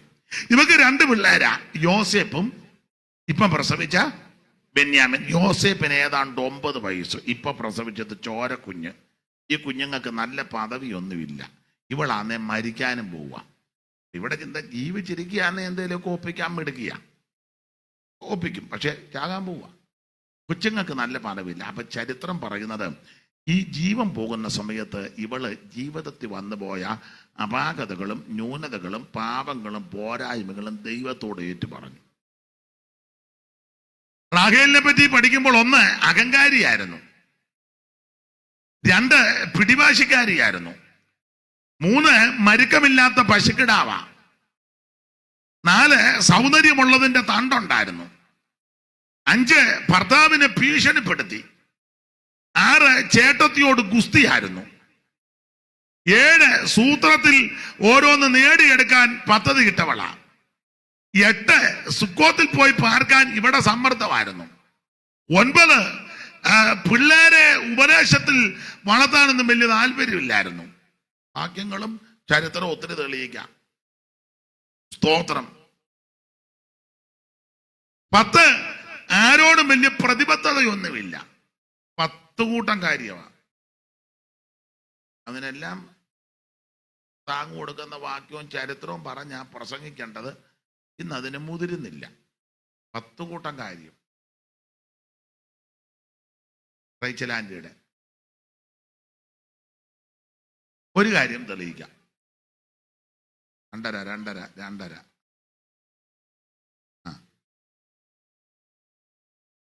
കഴിഞ്ഞു. അപ്പൊ അല്ലെ അമ്മാമ്മ അത്യാവശ്യം വന്നേ പോക്കോ.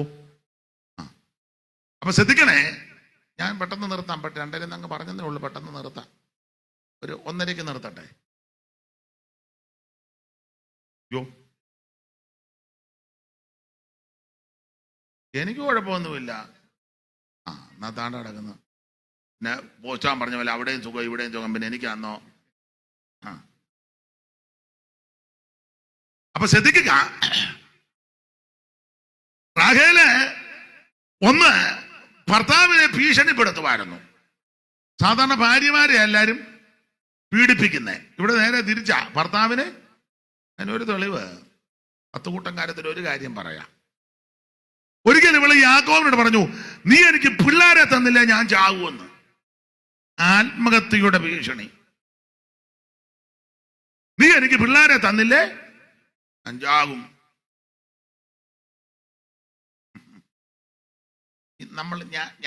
ഞാൻ പേടിച്ചാ പറയുന്നത് കേട്ടോ. എന്നെയും കൂടെ പ്രതിയാ. നമ്മൾ പറയുന്ന ഓരോ വാക്കും ശ്രദ്ധിച്ചോണേ.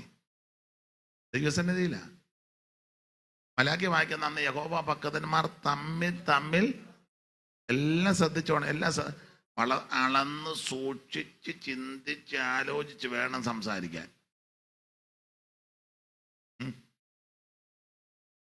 ഇവിടെ പറയാ, നീ എനിക്ക് പിള്ളേരെ തന്നില്ല ഞാൻ. തമ്പുരാൻ പറഞ്ഞൊരു കാര്യം, പിള്ളേരെ തരാ, നീയും അങ്ങ് ചത്തു. പിള്ളേരെ തരാ. പ്രസവത്തോടു കൂടി മരിക്കുകയല്ലേ. അന്നേരം ഇപ്പൊ കാലം കഴിയിട്ടിടിച്ച് ഉപവസിച്ചിട്ടൊന്നും രക്ഷയില്ല.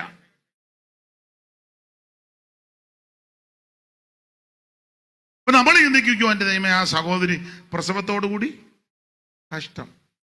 നമുക്ക് ചരിത്രം ഒന്നും അറിയാൻ പറ്റില്ല. ഇവള് ഭർത്താവിനോട് മുറിക്കകത്ത് വെച്ച് പറഞ്ഞ എന്നാ, അതാരും കേട്ടില്ല, അവിടുന്ന് കേട്ടു. കഠിനവേദന കൊണ്ട് നിലവിളിച്ചതും വഴി കിടന്ന് ചത്തത് എല്ലാരും കാണുക കേൾക്കുകയും ചെയ്തു. എന്റെ ഭാഷയാ, ബെഡ്റൂമിനകത്ത് ഭർത്താവിനെ പീഡിപ്പിച്ച് ഭീഷണി മുടക്കിയത് വേറെ ആരും. അതുകൊണ്ട് ബെഡ്റൂമിനകത്ത് സംസാരിക്കുന്നതും ശ്രദ്ധിച്ചോണം.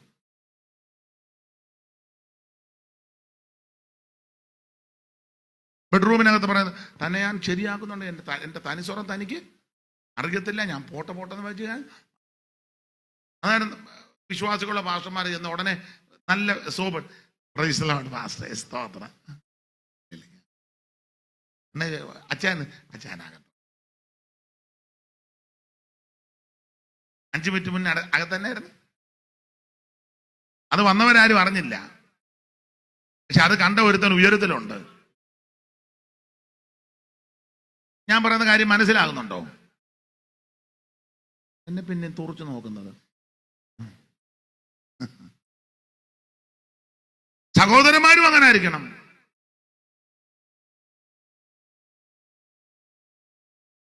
സ്തോത്രം.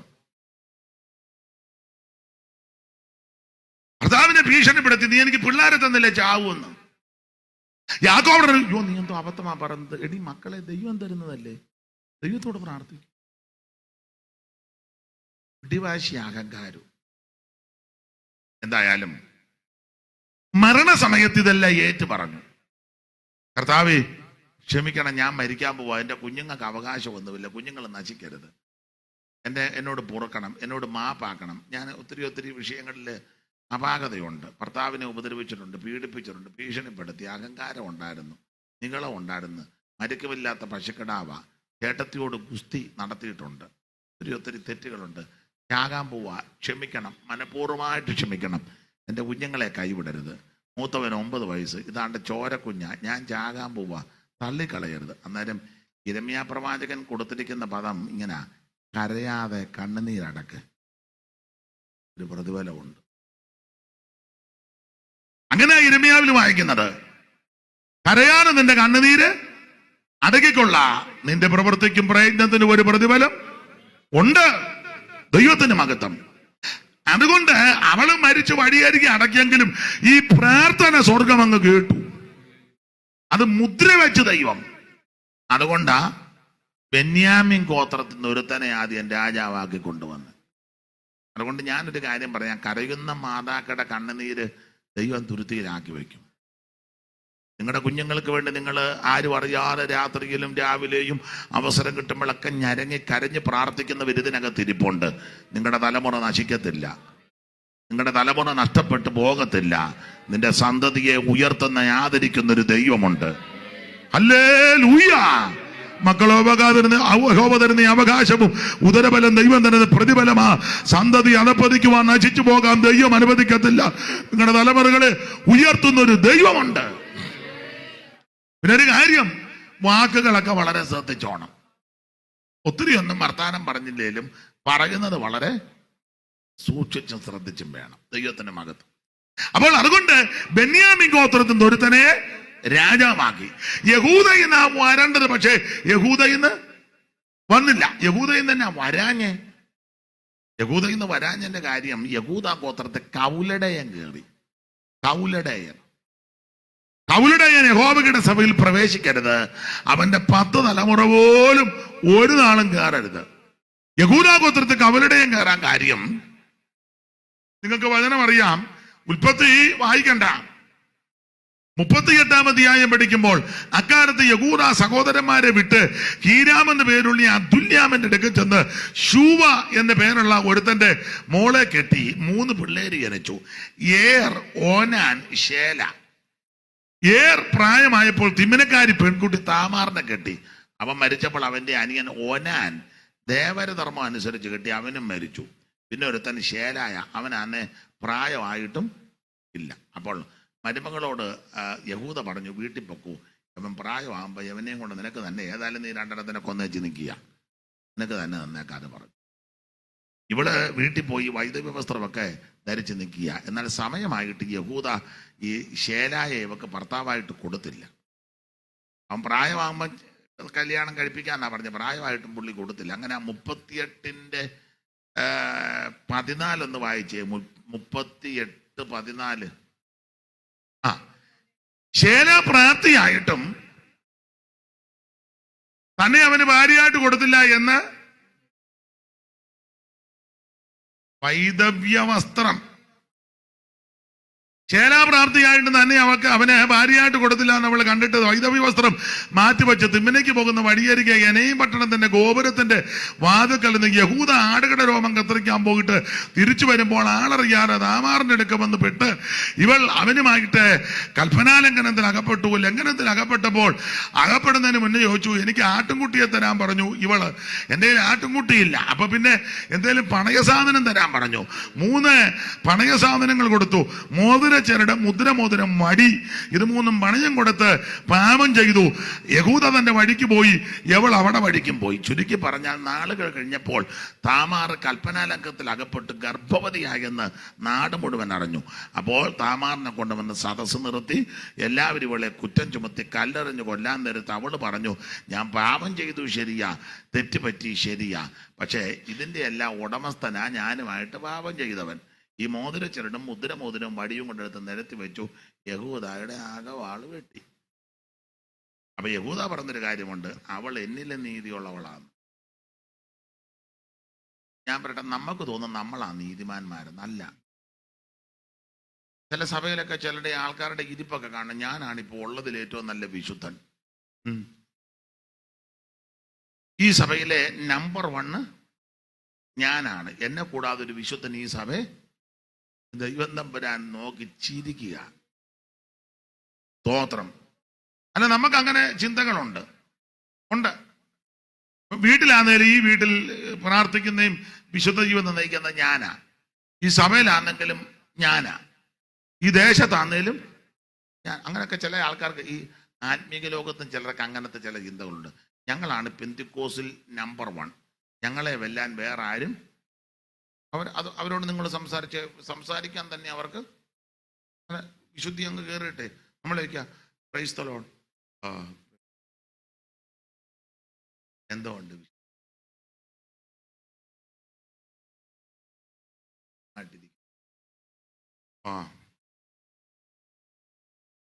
ഇപ്പന്മാരെ പോലെ കള്ളന്മാര്.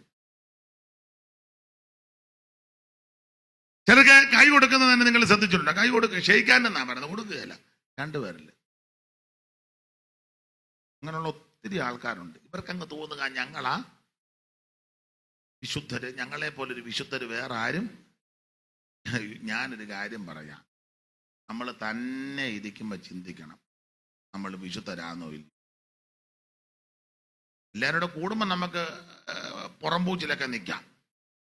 സ്തോത്രം. തന്നെ ഇരിക്കുമ്പം ഒരു പ്രവാചകനും വേണ്ട, നമ്മൾ ഓരോന്നോരോന്ന് ചിന്തിച്ച് നമ്മുടെ നോട്ടം, സംസാരം, ചിന്ത, വിചാരം, ഇടപാട് ഇതൊക്കെ ക്ലിയർ ആണെന്നോ എന്തൊക്കെ ഉണ്ടെന്ന് ബോധ്യപ്പെടുകയല്ലേ. നേരം നെഞ്ചത്തടിച്ച് കൈയ്യടെ പ്രാർത്ഥിച്ചു, ഏറ്റു പറഞ്ഞു. ഞാൻ തന്നെ ഇരിക്കും, പൊതുവിലൊന്നും പറയരുത് കേട്ടോ. ഇവിടുന്നോട്ട് ഭർത്താവേ, ഞങ്ങൾക്ക് ഒരു പയ്യനുണ്ടായിരുന്നു, അവനെ പോട്ടിഞ്ഞോട്ട് കർത്താവേ ഇന്ന് കോളേജ് ഞാൻ. പിന്നെ അവൻ കോളേജിലെ ചരിത്രമെല്ലാം ഇരുന്ന് മുഴുവൻ ആൾക്കാരും കേൾക്കുക. ഞാൻ സൂസനോട് സംസാരിച്ച് അവൾക്ക് ഐസ്ക്രീം മേടിച്ച് കൊടുത്തു കർത്താവേ, അവളെയും കൊണ്ട് ഞാൻ ബൈക്കേ കൂടെ. ഉള്ളത് സത്യമാ, പക്ഷെ അന്നേരമാണോ ഇത് വിളിച്ചു.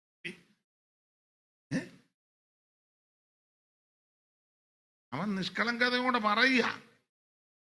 പക്ഷെ ആ സന്ദർഭത്തിൽ അവിടെ നിന്നാന്നോ ഇതെല്ലാം വിളിച്ചു പോകുന്നേ. എന്നാലും അവന്റെ അമ്മ കള്ളം കേട്ടോണ്ടിരിക്കും. അവരതിനെ തീ തിന്നുക. ഏറ്റു പറയണം. പക്ഷെ നമ്മളെല്ലാം പരീക്ഷനെ പോലെ, ഭാവേ അവനെ പോലെ അല്ലായികയാ ഞാൻ നിന്നെ, നീ അങ്ങ് സ്തുതിച്ചാ പോലെ, എന്തിനാ അവനിട്ട് വെക്കുന്നേ? നീ അങ്ങ് സ്തുതിച്ചോ, എന്നാലും കൊള്ളിക്കുക. അവനെ പോലെ അത് വേണ്ട. ഭാവേ ഞാൻ നിന്നെ സ്തുതിക്കുന്നു, അത് മതി. നമുക്കങ്ങ് തോന്നുക. യഹൂദ പറഞ്ഞു അവൾ എന്നിൽ നീതിയുള്ളവളാണ്. ചുരുക്കി പറഞ്ഞാൽ ഈ താമാർ പ്രസവിച്ചു 2 പിള്ളേര്. ആരാ?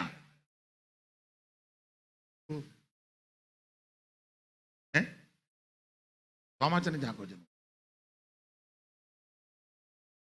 താമാറിന്റെ പിള്ളേര് ആ അമ്മാമ്മ പോവുകയും ചെയ്തു. പേരേസും ഉറക്കെ പറ സേരേഹ്, ഇവർ 2 പേരും കൗലടയ വിഭാഗമാണ്. കൗലടയൻ വ്യവസ്ഥ പ്രകാരം ജനിച്ചതല്ല. അതുകൊണ്ട് ആവർത്തന പുസ്തകത്തിലുണ്ട് കൗലടയൻ യഹോവയുടെ സഭയിൽ പ്രവേശിക്കരുത്, 10 തലമുറ കയറ്, 10 തലമുറ വേലക്ക. പഴയ കണക്കനുസരിച്ച് ഒരു തലമുറ 33 × 10 330 വർഷം. 330 വർഷം യഹൂദ എന്ന് രാജാവ് കയറാൻ ഒക്കത്തില്ല. യഹൂദ എന്ന രാജാവ് വരേണ്ടത്. പക്ഷേ ഈ കൗലടയൻ ഇതിനകത്ത് കയറി വില കിട്ടി. അതുകൊണ്ടാ ആദ്യം യഹൂദ എന്ന രാജാവ് വരാതിരുന്നതും ബെന്യാമിൻ എന്ന് വരാൻ കാരണം വല്യമ്മച്ചിയുടെ കണ്ണുനീരും പ്രാർത്ഥനയും. അങ്ങനെ 1ാമത്തെ രാജാവായിട്ട് ബെന്യാമിൻ ഗോത്രത്തിൽ കീശിന്റെ മകൻ ശൗലിനെ ദൈവം രാജാവായിട്ട് കൊടുത്തു. സന്തോഷത്തോടെ കൊടുത്തതും അല്ല. സ്തോത്രം. അപ്പന്റെ കരുതുകളെ തേടിപ്പോയ ശൗൽ ശാമുവേലിന്റെ അടുക്ക ചെന്ന് പാർത്തു. പിറ്റേന്ന് പോകാൻ നേരത്തെ ശാമുവേല് ശൗലിനോട് പറഞ്ഞു, പൃഥ്വിനോട് മുമ്പേ പോകാൻ പറ, നീ അവിടെ നിക്ക്, എനിക്ക് ഇതിനോട് ദൂത് പറയാനുണ്ട്. അങ്ങനെ ശൗലിനെ രാജാവായിട്ട് അഭിഷേകം ചെയ്തു. തൈലപാത്രത്തിലെ തൈലം കൊണ്ടൊഴിച്ചു, രാജാവായി. ഇനി ഇസ്രായേലിൽ ഒരുവൻ ആയാൽ ഈ രാജാവ് ചെയ്യേണ്ട കടമകളുണ്ട്. അതിന് രാജധർമ്മം എന്നാണ് കൊടുത്തിരിക്കുന്നത്. രാജധർമ്മം. ശൗല് ഈ രാജധർമ്മം ഒന്നും അനുസരിച്ചില്ല. ഇല്ല. ഒന്ന് രണ്ട് കാര്യം പറയാം. രാജധർമ്മം ഒന്ന്, ഇസ്രായേൽ രാജാവായാൽ ആദ്യം ചെയ്യേണ്ടത് ന്യായപ്രമാണത്തിന്റെ ഒരു കോപ്പി കയ്യിലിരിക്കണം. ഇതിന്റെ ഒരു പകർപ്പ്, ന്യായപ്രമാണത്തിന്റെ ഈ പകർപ്പ് വെച്ച് വേണം വിധി നടത്താൻ. നമ്മൾ ഏത് കാര്യം വിധിച്ചാലും വചനം വെച്ച് വേണം. ഉപദേശിയുടെ ഇഷ്ടത്തിനോ സെക്രട്ടറിയുടെ ഇഷ്ടത്തിനോ ട്രഷറിന്റെ ഇഷ്ടത്തിനോ കമ്മിറ്റിക്കാരുടെ ഇഷ്ടത്തിനോ കൗൺസിൽ മെമ്പറുടെ ഇഷ്ടത്തിനോ ഓവർസിയറുടെ ഇഷ്ടത്തിനോ സൂപ്രണ്ടിന്റെ ഇഷ്ടത്തിനോ പ്രസിഡന്റിന്റെയും ജനറൽ സെക്രട്ടറിയുടെയും ഒന്നും ഇഷ്ടത്തിനല്ല വിധിക്കേണ്ടത്. ദൈവമക്കളൊരു കാര്യം തീർപ്പാക്കുമ്പോൾ ഇത് വെച്ച ഇപ്പൊ അങ്ങനെയാണോ വിധി നടത്തുന്നത്? നമുക്കിഷ്ടമില്ലാത്തവനെ സഭയെ കയറ്റുകയില്ല, നമുക്കിഷ്ടമുള്ളവനെ എന്നില്ല. പിന്നെ ഇപ്പൊ ഒരു വ്യക്തിക്ക് ഇഷ്ടമില്ലേ അവനെ കയറ്റുകയില്ല. അവനൊരു വ്യക്തിയെ ഇഷ്ടമാണെ അവനെ പിടിച്ച് മിണ്ടുന്നില്ല. എന്നെ മിണ്ടാതെ ഒന്നും മിണ്ടണ്ട, വേണ്ട, എന്തിനാ മിണ്ടുന്നേ? ദൈവത്തിന്റെ മഹത്വം. പ്രമാണം വെച്ചല്ലോ. സഭയിലെ പിണങ്ങരുത്, അല്ല പിണങ്ങാനും ഒന്നുമില്ല. കാശും ചുറ്റുപാടും എല്ലാവരുടെയും കാര്യമല്ല. പിടിപ്പും കുടുംബശ്രേഷ്ഠതയുള്ളവന്റെ വീട്ടിലെ ഉദാഹരണമാ അവരുടെ വീട്ടിലെ ചെറുക്കനോ പെണ്ണോ രണ്ടാമത് കല്യാണം കഴിച്ചാൽ നമ്മൾ കുഴപ്പമൊന്നുമില്ല, അവരും നമ്മുടെ സഭയിലെ മെമ്പർ തന്നെ. എന്നാൽ പണവും പിടിപ്പും ചുറ്റുപാടും ഒന്നുമില്ലാതെ സാധുവായ ഒരുത്തന്റെ മകനോ മകളോ രണ്ടാമത് കല്യാണം കഴിച്ചാൽ ഉടനെ നമ്മൾ അടിയന്തര കമ്മിറ്റി കൂടി അവനെ മുടക്കും, പുറത്താക്കും, മറ്റേതിനെ അകത്താക്കും. എന്നാ നിങ്ങളെല്ലാം സങ്കീർത്തനക്കാരൻ പറയുമ്പോൾ എന്നെ സ്പർദ്ധിച്ചു നോക്കുന്നേ? ഇതല്ലേ നടന്നു വരുന്നേ? സ്തോത്രം. ന്യായവിസ്താരത്തിൽ മുഖം നോക്കരുത്. ചെറിയവന്റെ കാര്യവും വലിയവന്റെ കാര്യവും ഒരുപോലെ നടത്തണം. ഇപ്പം കാശുള്ള വീട്ടിലെ ഒരാളുടെ കല്യാണത്തിന് ദൂർത്തടിച്ചാൽ പാപമല്ലത്, അല്ല. അമേരിക്കക്കാരൻ്റെയോ ലണ്ടനെയോ അമ്മ പറഞ്ഞല്ലോ UK പിള്ളേരുടെ കല്യാണത്തിന് ഇവിടുന്ന് UK പറഞ്ഞോളാം, പേടിക്കണ്ട. ഇവിടുന്ന് ഡ്രസ്സില്ല, ബെറ്റിക്കോട്ട്, പഴയ കൊച്ചു പിള്ളേരുടെ ഇതുപോലെ ബെറ്റിക്കോട്ട്, ഇത് പഴയ ബെറ്റിക്കോട്ടായി, ഇപ്പം വേറെ പേരൊക്കെ ആയിരിക്കും. ഇതുപോലെ ഇട്ടുകൊണ്ടാ വരുന്നത് കല്യാണത്തിന്. അപ്പം ഈ പുറകിൽ ഇങ്ങനെ ഒരു സാധനം കിടപ്പുണ്ട്, അതും നിങ്ങൾ ശ്രദ്ധിച്ച്, എന്നാലും കാണിക്കാതിരിക്കാൻ ഒക്കില്ല. തലേ തുണി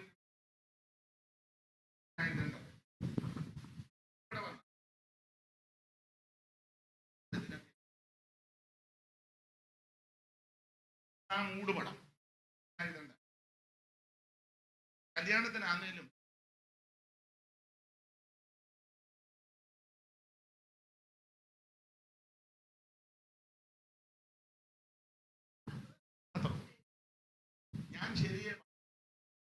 ഞാന് അത്രേ ഉള്ളൂ. അത് വലിയ വീട്ടിലെ ആയതുകൊണ്ട് ആർക്കും, ഓവർസിയറിനും പ്രശ്നമില്ല, ഡിസ്ട്രിക്ട് മാസ്റ്റർക്കും പ്രശ്നമില്ല, ലോക്കൽ ഉപദേശിക്കും പ്രശ്നമില്ല. കാരണം കല്യാണം കഴിയുമ്പം നല്ല ഒരു കവറ് കൊടുക്കാൻ സാധ്യത ഉണ്ട്. എന്നാലും വലിയ വീട്ടിൽ ചിലർ കൊടുക്കാത്തവന്മാരും ഉണ്ട്. നമ്മളവർക്ക് നല്ല കാനത്തിൽ കൊടുക്കാത്തവന്മാരും ഉണ്ട്. അതേസമയം ഈ ഡ്രസ് ഇട്ടോണ്ട് കാശും പുത്തനും പിടിപ്പും കുടുംബശ്രേഷ്ഠത ഇല്ലാത്ത ഒരു വീട്ടിലെ പെൺകുട്ടിയാ ഈ പരുവത്തിൽ വരുന്നെങ്കിൽ അച്ചായന്മാരും കൊച്ചമ്മമാരും പറ എന്തേലും പറ.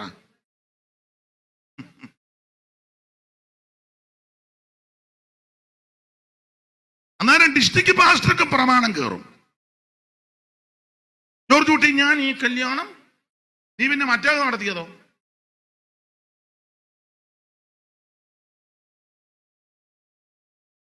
രണ്ടര വരെ പോണോ? സ്തോത്രം. ന്യായവിസ്താരത്തിൽ മുഖം നോക്കരുത്. ചെറിയവന്റെ കാര്യവും വലിയവന്റെ കാര്യവും ഒരുപോലെ നടത്തണം. സ്തോത്രം. സ്തോത്രം. നമ്മളെ അറിയുന്ന ഒരു ദൈവം ഉണ്ടെന്ന് ഓർക്കണം. പ്രമാണം പറയുന്നവൻ എല്ലായിടത്തും പ്രമാണം പറയണം. വേണ്ടേ? അത് വേണം. ഇവിടെ ജനറൽ കൺവെൻഷൻ നടക്കുമ്പോൾ, ഡിസ്ട്രിക്ട് കൺവെൻഷൻ നടക്കുമ്പോൾ, ലോക്കൽ കൺവെൻഷൻ നടക്കുമ്പോൾ ആവരണം വിട്ടവർക്ക് കർത്തൃമേശ കൊടുക്കത്തില്ല. അമേരിക്കന്റെ സാഹിബും മദാമയും ഇവിടെ വരുകയോ അവിടെ ചെന്നാൽ അവർക്ക്, എനിക്ക് മനസ്സിലാകുന്നില്ല എന്നാ പ്രമാണമാണെന്ന്.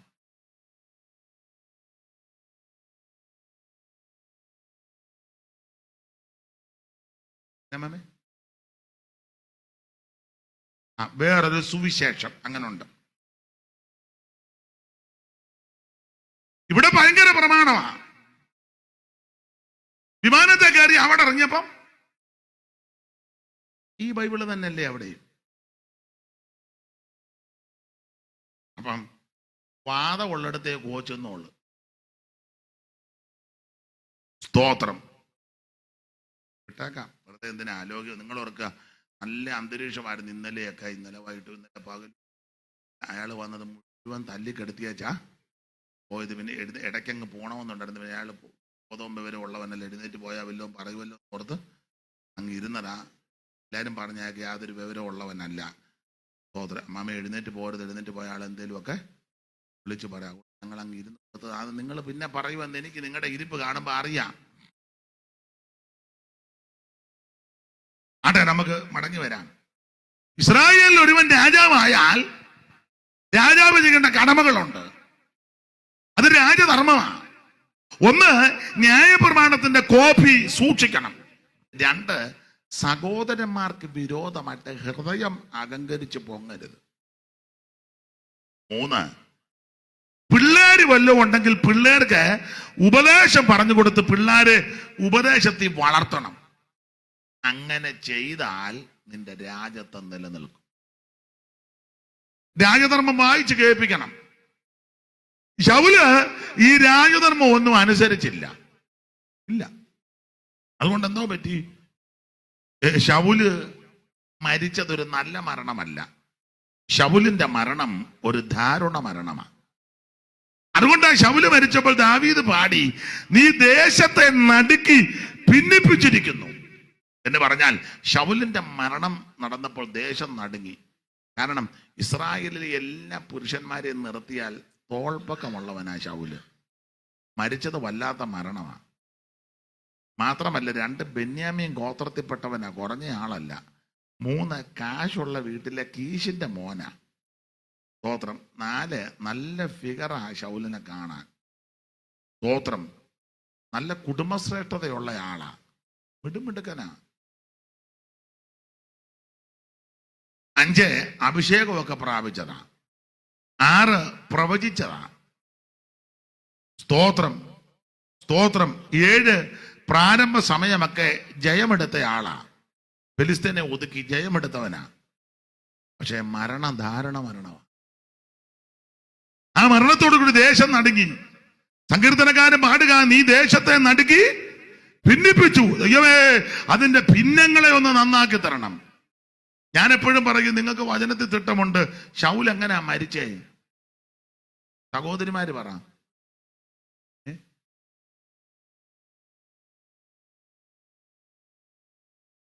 സ്വന്തം കൊണ്ട്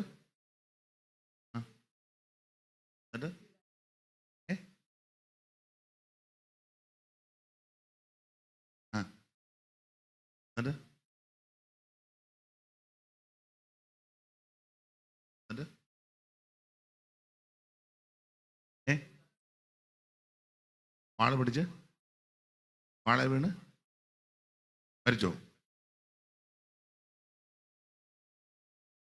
ശാമുവേലിന്റെ 1-ാം പുസ്തകം 31-ാം അധ്യായത്തിന്റെ 1 മുതൽ ഓടിച്ച് ഉറക്കെ വായിക്കണം. പെട്ടെന്ന്. ശൗല് മരിക്കുകയും ദാവീദ് അമാലേക്കിനെ സമീകരിച്ച് സിക്ലാഗിൽ വന്ന് 2 ദിവസം കഴിഞ്ഞപ്പോൾ ഒരുത്തൻ തടയിൽ പൂടിയെല്ലാം മാറിക്കിട്ട് ഓടി വന്ന് പറയുക. അടുത്ത വാക്യം.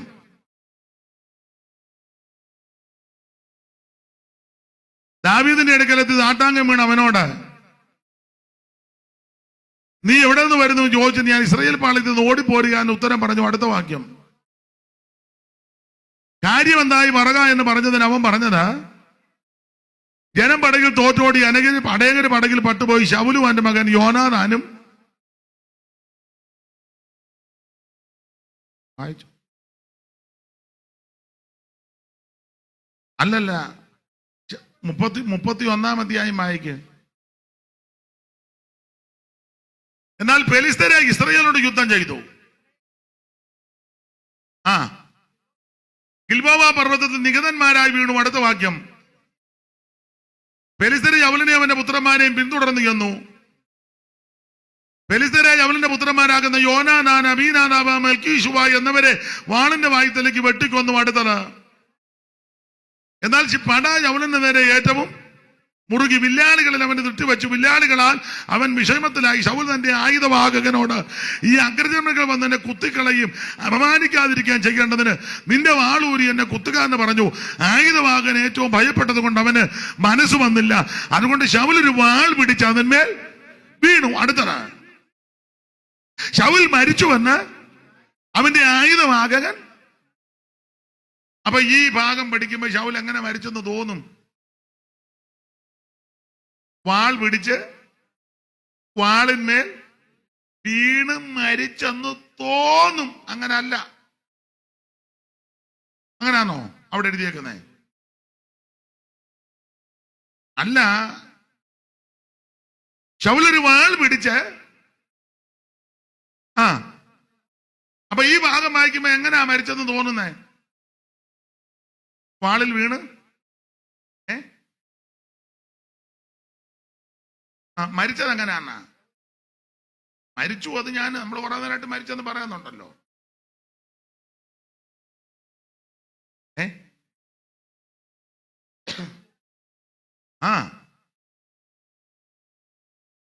ശൗലൊരു വാൾ പിടിച്ച് അതിന്മേൽ വീണ് മരിച്ചെന്നില്ല. വീണെന്നേ ഉള്ളു. കൂട്ടണ്ട. ഇല്ലില്ല. അവൻ കണ്ടല്ലോ മരിച്ചെന്ന്, അവൻ കാണുകയും ചെയ്ത്. മരിച്ചത് എങ്ങനെയാന്നാ ചോദ്യം. വീണ് മരിച്ചെന്നൊന്നുമില്ല. അതാ. ഏതായാലും അമ്മാമ്മ ഇതുവരെ മിണ്ടാതിരുന്ന് വെച്ച് കറക്റ്റ് ആൻസർ പറഞ്ഞല്ലോ. യോഗം തീരുമ്പോഴെങ്കിലും ദൈവം അനുഗ്രഹിക്കും. അപ്പൊ ശ്രദ്ധിക്കുക, ഈ ശാമുവേലിന്റെ 1-ാം പുസ്തകം 31 പഠിച്ചാൽ വാളിൽ വീണ് മരിച്ചെന്ന് തോന്നും. പക്ഷെ അവിടെ എഴുതിയേക്കുന്ന ശൗലൊരു വാൾ പിടിച്ച് അതിന്മേൽ വീണു. Full stop. അടുത്ത സെന്റൻസാ, ശൗൽ മരിച്ചു വന്ന ആയുധവാഹകൻ. അപ്പം ഇവൻ കണ്ടതിനും ഇവൻ വീണതിനും ഇടയ്ക്കൊരു സംഭവം നടന്നതാ. 2-ാമത്തെ പുസ്തകം 1 മുതൽ മുമ്പേ വായിച്ചത്. ഇനി 1 മുതൽ വായിച്ചേ. ശൗൽ മരിക്കുകയും ദാവീദ് അമാലിക്കരെ സംഹരിച്ച് മടങ്ങി വന്നപ്പോൾ സിക്ലാഗിൽ വന്നപ്പോൾ ഒരുത്തൻ തലയിൽ പൂടിയെല്ലാം മാറി ഓടി വന്ന് ദാവീദിന്റെ സാഷ്ടാംഗം വീണ് നമസ്കരിച്ചു. നീ എവിടെ നിന്ന് വരുന്നു ചോദിച്ചതിന് ഞാൻ ഇസ്രായേൽ പാളയിൽ നിന്ന് ഓടിപ്പോരുക എന്ന് പറഞ്ഞു. കാര്യം എന്തായെന്ന് ദാവീദ് അവനോട് ചോദിച്ചതിന് ഞാൻ ജനം പടകിൽ തോറ്റോടി അനേകർ പടകിൽ പട്ടുപോയി. ശൗലുവിന്റെ മകനായ യോനാഥാനും പടകിൽ പട്ടുപോയെന്ന് ഉത്തരം പറഞ്ഞു. വർത്തമാനം കൊണ്ടത് വാലിൽ കണ്ട ദാവീദ് ശൗലുവിന്റെ മകൻ യോനാഥാനും പടകിൽ പട്ടുപോയത് നീ എങ്ങനെ അറിഞ്ഞുവെന്ന് ചോദിച്ചതിന് വർത്തമാനം കൊണ്ടെന്ന ബാല്യക്കാരൻ ദാവീദിനോട് ഞാൻ എതിർച്ചയാ ഗിൽബോവ പർവ്വതത്തിൽ കൂടെ വരുമ്പോൾ ശൗൽ തന്റെ കുന്തത്തിൽ വെച്ച് ആര് നിൽക്കുന്നതും തേരും കുതിരപ്പടയും തുടർന്ന് നടക്കുന്നതും കണ്ടു. അവൻ പുറകോട്ട് നോക്കി എന്നെ കണ്ടു. നീ ആരെന്ന് ചോദിച്ചതിന് ഞാൻ രാമാലേഖനത പറഞ്ഞു. അവൻ എന്നോട് പറഞ്ഞത്, നീ എന്നെ അടുത്ത് വന്ന് എന്നെ കൊല്ലണം. എന്റെ ജീവൻ മുഴുവൻ എന്നിൽ ഇരിക്ക കൊണ്ട് എനിക്ക് പരിഭ്രമം പിടിച്ചിരിക്കുന്നു. അതുകൊണ്ട് ഞാൻ അടുത്ത് എന്നവനെ വെട്ടിക്കൊന്നു. അപ്പോൾ 2 ഭാഗം കൂടെ ചേർത്ത് പഠിക്കുമ്പോൾ വാള് പിടിച്ച് വീണു. ജീവൻ പോയില്ല. ജീവൻ പോകാൻ ഇങ്ങനെ ഏക്കം വലിച്ചു കിടക്കുക. ഇങ്ങനെ നമ്മൾ കണ്ടിട്ടില്ല. വലിച്ചു കിടക്കുക. വലിച്ചു കിടക്കുമ്പോഴും പുള്ളി പുറകോട്ട് നോക്കിയ പൊരുത്തം നിൽക്കുന്നു. ആരാടാന്ന് ചോദിച്ചു. ഞാനൊരു അമാലിയക്ക്. ഞാൻ പറഞ്ഞു, നീ അടുത്ത് വന്ന് എന്നെ കൊല്ലണം. പറഞ്ഞുണ്ട്, എന്റെ ജീവൻ മുഴുവൻ എന്നിൽ ഇരിക്ക കൊണ്ട് എനിക്ക് പരിഭ്രമം പിടിച്ചിരിക്കുന്നു. ഇങ്ങോട്ട് നോക്കിയേ. ഈ പുള്ളി നിരപരാധിയെ ഒത്തിരി നാള് പരിഭ്രമം പിടിപ്പിച്ചതാ ദാവീദിനെ. ഞാനൊരു ദൂത് വചനത്തിൽ നിന്ന് പറയാം. വചനത്തിൽ നിന്ന് തലയിലൊന്നും കൈവെക്കുന്നില്ല, നിങ്ങളങ്ങ് വെച്ചു. ദാവീദേ കിന്നരവായനയിൽ നിപുണനാ. എന്റെ ഭാഷ പറഞ്ഞ അവൻ ആരാധിക്കുന്നവനാ. ദാവീദിന്റെ കയ്യിൽ എന്റെ ഭാഷയാ എപ്പോഴും ഒരു കിന്നരമുണ്ട്. ദാവീദിന്റെ കിന്നരം. നാളെ ഒരാൾ പറഞ്ഞ് ദാവീദിന്റെ കിന്നാരമാണ്. കിന്നാരമൊന്നുമല്ല. ദാവീദിന്റെ കയ്യിൽ എപ്പോഴും ഒരു കിന്നരം, ആരാധനയാണ്. ദാവീദിന്റെ കയ്യിൽ കിന്നരം, ശൗലിന്റെ കയ്യിലോ കുന്തം. അധികാരമുണ്ട്, കുന്തവുമുണ്ട്. അതുകൊണ്ട് നിരപരാധി ഒത്തിരി പരിഭ്രമിപ്പിച്ചു. അങ്ങനല്ലേ ഇപ്പൊ കണ്ടുവരുന്നത്. അധികാരവും കുന്തവും കയ്യിൽ കിട്ടിയാൽ പിന്നെ സാധുക്കളാകുന്ന പാസ്റ്റർമാരെ പീഡിപ്പിക്കുന്ന സെൻട്രൽ പാസ്റ്റർമാരും കേന്ദ്രത്തിലെ ആൾക്കാരും മിക്കടത്തുമുണ്ട്. കാരണം അവിടെ ഈ കുന്തവും ഇല്ല.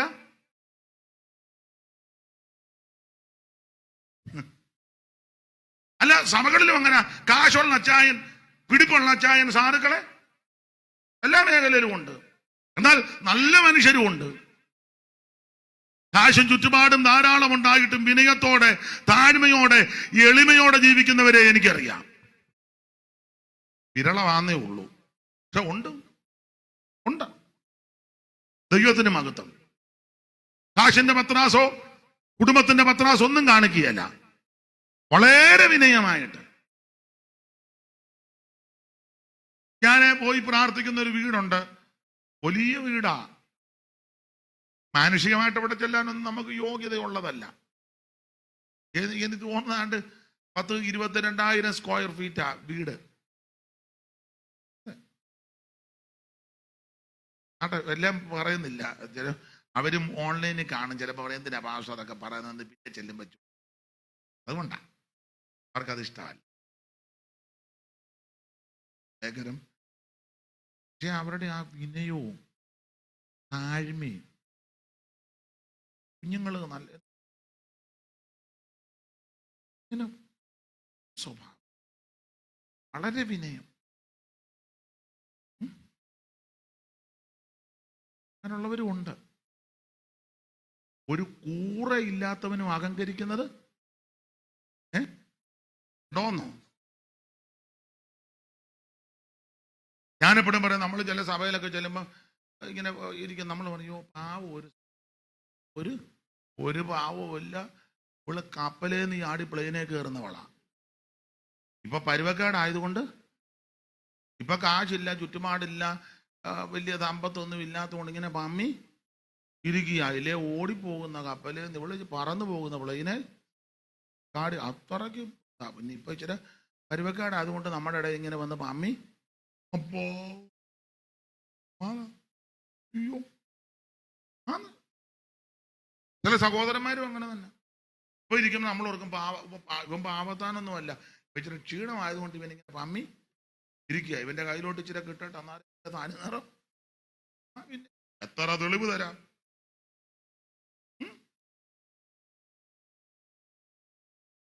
എന്നാൽ നല്ല സാമ്പത്തിക ഭദ്രതയുള്ള ധാരാളം ആൾക്കാരെ അറിയാം. വിനയമുള്ളവരുണ്ടെന്നറിയാം. വളരെ താഴ്മ, വളരെ വിനയം, അങ്ങനെയുള്ളവരുണ്ട്. ദൈവത്തിന്റെ മഹത്വം.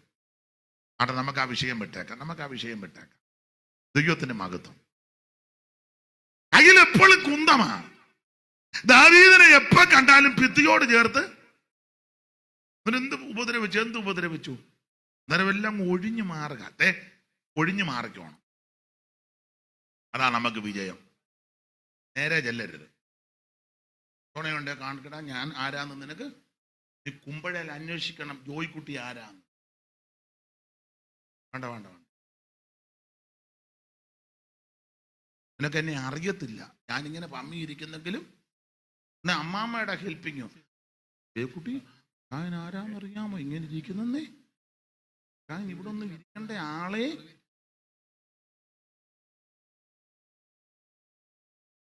ഒന്നിനും മറുപടിക്ക് പോകരുത്. നീ അങ്ങ് ഒഴിഞ്ഞു മാറണം. ചിലപ്പോ അവര് മറ്റവര് പറയും, യോ പേടിച്ചു പോയി കേട്ടോ.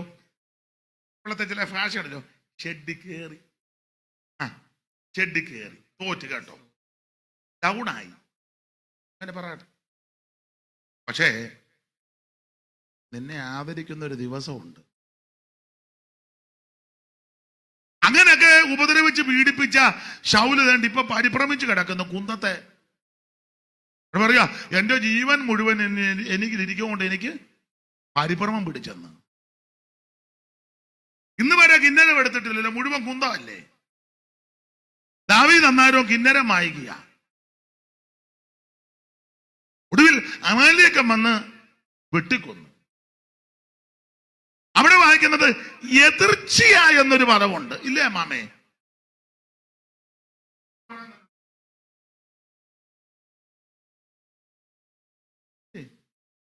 ഉണ്ട്.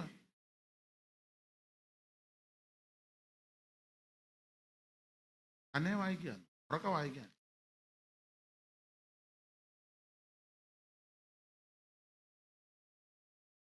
ഞാൻ എതിർച്ചയ എന്ന് പറഞ്ഞാൽ നമുക്ക് തോന്നും യാദൃച്ഛികം, അല്ലല്ല, ദൈവം നിശ്ചയിച്ചതാ. അമാലേക്കൻ വന്ന് ഇവനെ വെട്ടിക്കൊന്നു. അതിനാ ഈ അമാലേക്കൻ വരാൻ കാര്യം?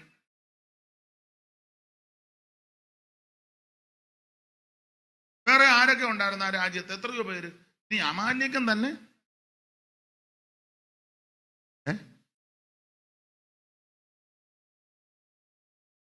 രണ്ടുപേരും അധ്യായം മൊത്തം വായിക്കും. ദൈവത്തിന്റെ മകൻ. ഈ അമാലേക്കൻ വരാൻ കാരണം എന്നാ? അതെ, ഓടിച്ചു പറയാം. ശമൂവേലിന്റെ വായിക്കണ്ട, 1-ാം പുസ്തകം 15 പണ്ട് ദൈവം പറഞ്ഞു ശൗലിനോട് രാജാവായപ്പോൾ അമാലേക്കനെ നിർമൂലമാക്കാൻ. ആട്, മാട്, കാള, കഴുത, ആണ്, പെണ്ണ്, ഗർഭിണി, മുല കുടിക്കുന്നത് ഒന്നിനോടും കനിവ് തോന്നരുത്. നിർമൂലമാക്കാൻ. മൂലമാക്കിയില്ല. കൊള്ളയിൽ കൊഴുത്തു മുടുത്ത കാളെ ആടിനെയെല്ലാം മാറ്റി വെച്ചേച്ച് പറഞ്ഞത് യഹോവയ്ക്ക് യാഗം കഴിക്കാനാണ്. നീ കള്ള ബിസിനസ് നടത്തിയേച്ചാന്നോ കൺവെൻഷൻ നടത്തുന്നേ? സ്തോത്രം. നാട്ടുകാരുടെ പൈസ ബ്ലേഡിന് പിരിച്ചു മേടിച്ചാന്നോ? അതുകൊണ്ട് ക്രൂസൈഡ്, ഫയർ, ഒരു തീയും ഇറങ്ങുകയല്ല.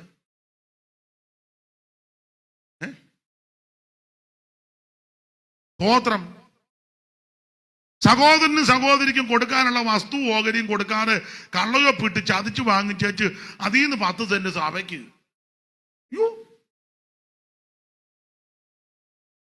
സ്വന്തം സഹോദരന്റെയും സ്വന്തം സഹോദരിക്ക് കൊടുക്കാനുള്ള ഓഹരി കൊടുക്കുന്ന അടിച്ചു മാറ്റിയേച്ച് 10 സെന്റ് സഭയ്ക്ക്. എന്ന് വെച്ചാൽ ശീലാന്തയുടെ മണ്ടയിൽ കയറിയിരിക്കുക. സഭയ്ക്ക് സ്ഥലം കൊടുത്ത് അച്ചാനാണ്, അതിനെ താഴെ ഇറങ്ങാത്ത. മാമ എന്നെ നോക്കാം, മാമയെ കാണാനൊന്നും വലിയ ചതവില്ലേനും. ഞാൻ പറയുന്ന പരമാർത്ഥമായ കാര്യമാണ്. സ്തോത്രം, സ്തോത്രം. അയലത്തുകാരന്റെ അരസന്റെ സ്ഥലം കൂടെ കെട്ടിയെടുത്തേച്ച് അടച്ചു കെട്ടി. എല്ലാരും ചെയ്ത കാര്യമല്ല, അവന് വഴി പോലും കൊടുക്കുന്നില്ല. എന്നിട്ട് ഇവിടെ വന്നൊരു കർത്താവേ വഴി തുറക്കണമേ. മിക്കവാറും നീ തുറന്നാൽ ആരും പിന്നെ എടാ അവനെ നടന്നങ്ങോട്ട് പോകാൻ നിനക്ക് 2 ഏക്കറോ അല്ലെ 3 ഏക്കറോ ഇച്ചിരി വഴി കൊടുക്കേ. അവൻ 5 സെന്റ് അല്ലേ ഉള്ളൂ.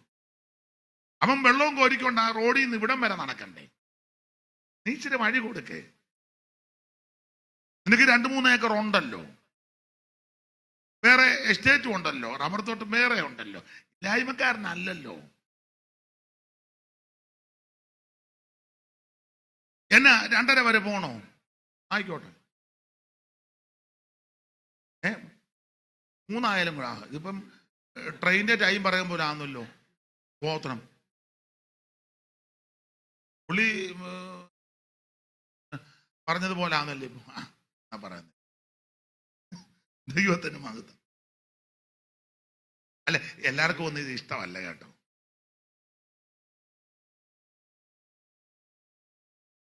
ഞാനേ ദൈവസന്നിധിയിൽ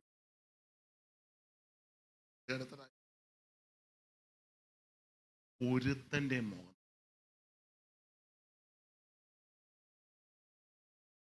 വിളിക്കുവോ വിളിക്കാതിരിക്കോ, മിണ്ടുകോ മിണ്ടാതിരിക്കോ, കൈ തരുവോ തരാതിരിക്കോ.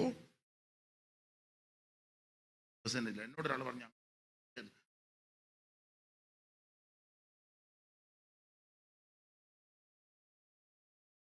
അവിടെ കണക്ക് കൊടുത്താൽ മതി.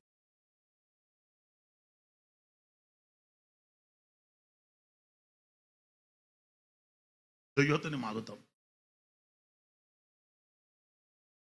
എളിയവനെ പീഡിപ്പിക്കരുത്, ദരിദ്രനെ ന്യായം മറിച്ച് കളയരുത്. സ്തോത്രം.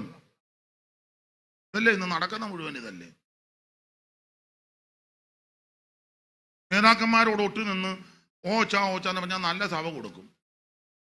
എൻ്റെ കാര്യമല്ല, എനിക്കാരും സഭയൊന്നും തരണ്ട. എത്ര എണ്ണത്തിനെ പീഡിപ്പിക്കുക. പിന്നെ ബന്ധവും ശേഷവും നോക്കി കൊടുക്കും. മുളക്കുഴ ചെന്ന് പറയല്ലേ, കുമ്പനാട് അല്ലെങ്കിൽ അവിടെ പുനലൂരൊക്കെ നമ്മുടെ പയ്യനാ അവന് അവര് കൗൺസിൽ കൂടി പറയാം,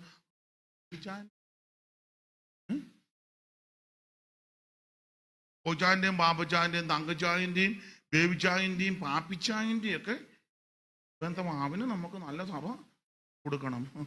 എന്നാൽ ശുശ്രൂഷയുള്ള കൃപയുള്ളവനുണ്ട്, അവനെ നമുക്ക് ഒരു കാര്യം ചെയ്യാം, അവനെ നമുക്ക് ചീന്തലാറിന് വിടാം. ചീന്തലാർ കേട്ടിട്ടില്ലേ? ഇല്ലേ? എവിടെ ബാധിച്ചൻ എവിടെ പോവാം? ഇവിടെ കേൾക്കും. ദൈവത്തിന് മഹത്വം. ഞാൻ പറഞ്ഞ കാര്യം പിടികിട്ടിയോ? ഇപ്പൊ ബന്ധം നോക്കി കസിൻസ് നമ്മുടെ കുടുംബത്തിൽപ്പെട്ടതാ, ന്യായമല്ലല്ലോ ചെയ്യുന്നതും. അതെ, ഇടയ്ക്ക് ഇത്രയും പറഞ്ഞതുള്ളൂ, കാലുവേദനയെല്ലാം പോകും. ദൈവത്തിന് മഹത്വം. ഇങ്ങനെയുള്ള വിഷയം പറയുമ്പോൾ പിന്നെ ഒരു വേദനയില്ല. ദൈവത്തിന് മഹത്വം. നീതിയോടെ വിധിക്കുന്ന ഒരു ദൈവം ഉണ്ടെന്ന് ഓർക്കണം.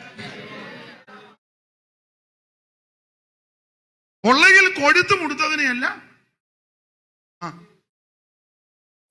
കൊടുത്തതിനെയല്ല മാറ്റി വെച്ചു പറഞ്ഞു യഹോവയ്ക്കാന്ന്. ഇതാണോ യഹോവയ്ക്ക് കൊടുക്കുന്നത്? ദൈവം അതുപോലെ ഗതികെട്ടവനാന്ന്. ബ്ലേഡ് എന്ന് വെച്ചാൽ അതിൽ നിന്ന് കൊണ്ടുവന്ന് അടിച്ചു മാറ്റി, അതും കൊണ്ടുവന്ന് അറബിയെ കമത്തി അടിച്ചേച്ച് ഇഷ്ടം പോലെ ഉണ്ടാക്കി. അവിടുന്ന് അങ്ങ് മുങ്ങി. അറബി ഇപ്പോഴും തപ്പി നടക്കുക. ചെറിയാൻ എന്ത് ചെയ്യും? ദൈവത്തിന് മഹത്വം. എന്നിട്ട് ഇവിടെ വന്ന് റവറന്റ് കളിക്കുക. റവറന്റ് കോർഡിനേഷനും ഒക്കെ മേടിച്ചു. ആരാന്നൊന്നും എന്നോട് ചോദിക്കരുത്, എന്നെ കൊണ്ട് പറയിപ്പിക്കരുത്. ദൈവത്തിന് മഹത്വം. ഇവിടെ പരമാർത്ഥതയോടെ ജീവിക്കുന്ന ഉപദേശിമാരുണ്ട്. വേലയ്ക്ക് വിളിയുണ്ടായി മുളക്കുടയിലോ കുമ്പനാട്ടോ പുനലൂരോ ഒക്കെ പോയി 2-3 കൊല്ലം പഠിച്ച് ശുശ്രൂഷകന്മാരുടെ കൂടെ നിന്ന് കണ്ടും കേട്ടും ഒക്കെ അവര് എന്തെല്ലാം കാര്യം ചെയ്ത് അവർക്ക് ഇതുവരെ ഓർഡിനേഷൻ കൊടുത്തിട്ടില്ല. അമേരിക്കനും പേർഷ്യന്നും UK എന്നും, അത് ഞാൻ ഇനിയും കൂടെ പറയാം. UK അവിടുന്ന് കാശുമായിട്ട് വരുന്ന പുള്ളിക്ക് ഉടനെ ഓർഡിനേഷൻ. പുള്ളിക്ക് അതൊന്നും എഴുതണ്ട.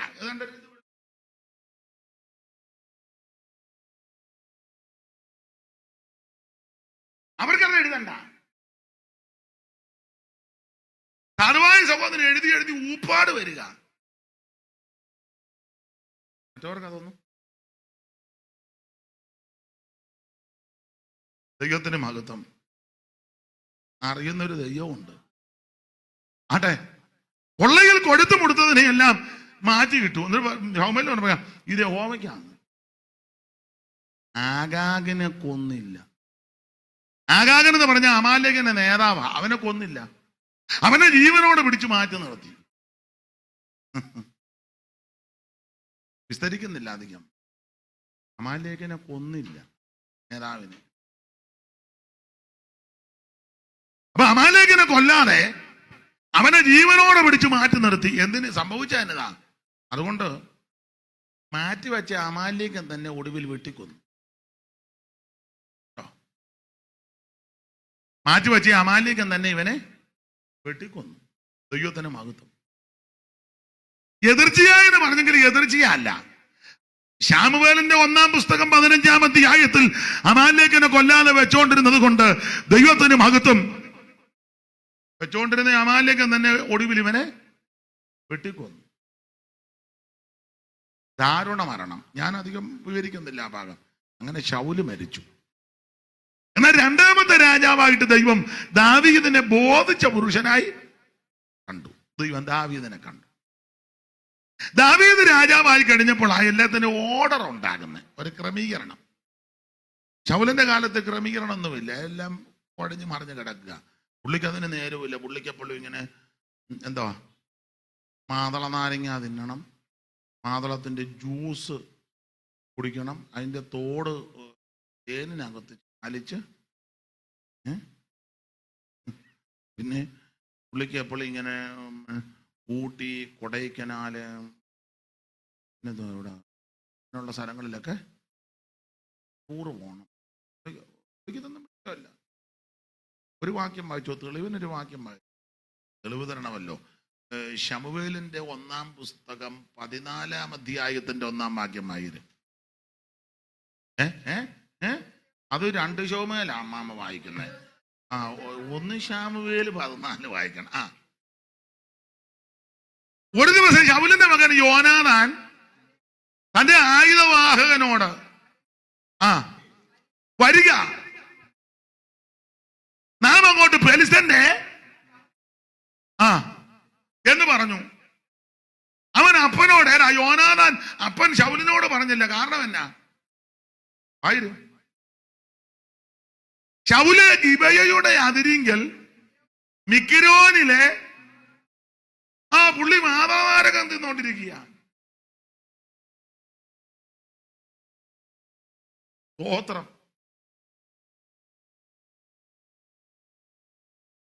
ഫെലിസ്തീന് വന്ന് പാളയം അടിച്ച് കിടക്കുക. യുദ്ധം ചെയ്യണ്ടേ? ഞാനവിടെ യുദ്ധമെന്ന് ഉദ്ദേശിച്ചത് പ്രാർത്ഥനയാണ്. നമ്മുടെ ആയുധപുര പ്രാർത്ഥന മുറിയാ. നമ്മുടെ യുദ്ധം നടക്കുന്ന പ്രാർത്ഥനാ മുറിക്കകത്താണ്. ഇയാൾക്കിപ്പോ പ്രാർത്ഥനയൊന്നും വലിയ വിഷയം.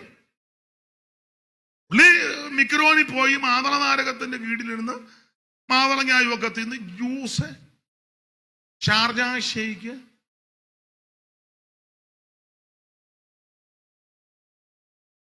പുള്ളിക്ക് പ്രാർത്ഥനയൊന്നും ഇപ്പം വിഷയമല്ല. ഇറങ്ങിയ സമയത്ത് നമുക്ക് പ്രാർത്ഥനയായിരുന്നു. അന്ന് ഗതികേടാ. ജോലിയില്ല, വീടില്ല, വസ്തുവില്ല, വണ്ടിയില്ല, ഒരു കൂന്തോ ഇല്ല. ഉടുതുണിക്ക് മറുതുണി. അന്ന് ഭയങ്കര പ്രാർത്ഥനയും കണ്ണുനീരും ഉപവാസവും ഒക്കെയാ.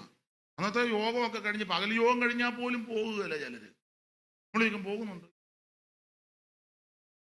കാരണം വീട്ടിലോട്ട് ചെന്നിട്ട് തന്നെ അവിടെ ഒന്നുമില്ല, വീടില്ലല്ലോ, നല്ലൊരു കട്ടിലില്ല, നല്ലൊരു മെത്തയില്ല, ഒന്നുമില്ല. ഭക്ഷണത്തിനും വലിയ മാർഗമൊന്നും ഇല്ല. അപ്പൊ പിന്നെ പെയ്ത്തോൻ തന്നെ ഇവിടെ 4 മണിയാകുമ്പോൾ ഒരു കട്ടനെങ്കിലും പോകുകയല്ല.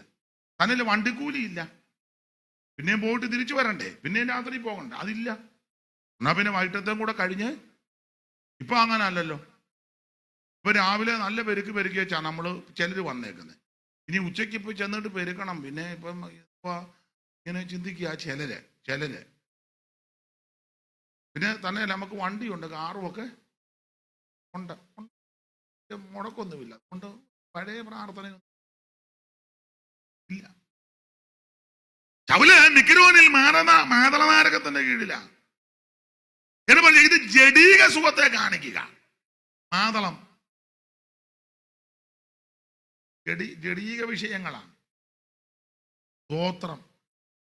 ഇപ്പൊ ആത്മീകമല്ലല്ലോ പ്രാധാന്യം. പണ്ട് ആരാധനയും പ്രാർത്ഥന, അന്ന് പണ്ട് സമയം ഒന്നും വിഷയം. ഇന്ന് അച്ചായൻ 2.5 എടുക്കാൻ പറഞ്ഞതിൽ സന്തോഷം. എനിക്ക് കുഴപ്പമുണ്ടായിട്ടല്ല. വേണ്ട, നിങ്ങൾ ചെല്ല് പറയാം. അയാളെങ്ങാണ്ടെല്ലാം പോയി കടന്ന് താമസിച്ച് ബാക്കിയുള്ള മാനേജർ, അതിന് ഞങ്ങളുടെ ആ സെക്രട്ടറിയും പറഞ്ഞു എടുത്തു. അയാൾക്കും വേറെ തൊഴിലൊന്നും ഇല്ല. അവർ രണ്ടുകൂടെ ഒത്തോണ്ടാ മനുഷ്യനെ മെനക്കെടുത്താൻ കുറെ എണ്ണ ഇറങ്ങി. നിങ്ങൾ ചിലര് പറയും, ഇപ്പൊ തന്നെ പറഞ്ഞോന്ന് തന്നെ അതുകൊണ്ടാണ് എനിക്ക് 2:30 അല്ല 5:30 വരെ നിൽക്കാൻ തോന്നുന്നു. അയ്യോ തന്നെ മകൻ. അപ്പൊ ശ്രദ്ധിക്കുക, ഇത് ജഡത്തെ ത്രസിപ്പിക്കുക, ആത്മീകമല്ലല്ലോ ഇപ്പം വിഷയം. ഞാനൊരു കാര്യം അനുഭവത്തിൽ നിന്ന് പറയാം, എൻ്റെ അനുഭവമാണ്. നിങ്ങളും പലരങ്ങനെ. പ്രധാന വിഷയം ആത്മീകമാണ്, ബാക്കി മുഴുവൻ വിഷയവും ഇതിന്റെ കീഴിലാണ്. ഞാൻ എൻ്റെ കൂട്ടുവേലക്കാരോട് പറയാറുണ്ട്, പ്രധാനപ്പെട്ട വിഷയം ശുശ്രൂഷയാണ്, ബാക്കി മുഴുവൻ ഇതിന്റെ കീഴിലാണ്. നമ്മൾ ചില ഭാഷന്മാരോട് ചോദിച്ചു, ചിലരൊക്കെ ഭാഷ എന്ന് വരും, ഇല്ല ഇന്ന് വരത്തില്ല, പുള്ളിക്കാരുടെ അനിയത്തി വരെ അല്ലൊരു എന്നെ വിളിക്കുക, നീ ഞാൻ ശുശ്രൂഷയ്ക്ക് പോകും.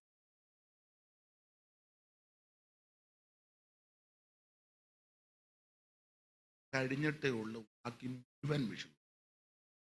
നിങ്ങളെ കണ്ടപ്പോൾ ഇളകിയതല്ല, നിങ്ങൾ എൻ്റെ വീട്ടിൽ വന്ന് അന്വേഷിച്ചു. ഏത് വിഷയം ഇത് കഴിഞ്ഞിട്ടേ ഉള്ളൂ. ഞാൻ വീട്ടിലും പറയുമല്ലോ, ഞാൻ വീട്ടിൽ രാവിലെ വെളുപ്പിനെ പാട്ട് പാടി തമ്പകറടിച്ച് പാട്ട് പാടും. അന്നേരം വീട്ടിലുള്ള മുഴുവൻ എണ്ണം എഴുന്നേറ്റമാണ്. ആ വീട്ടിലാരും താമസിക്കുക.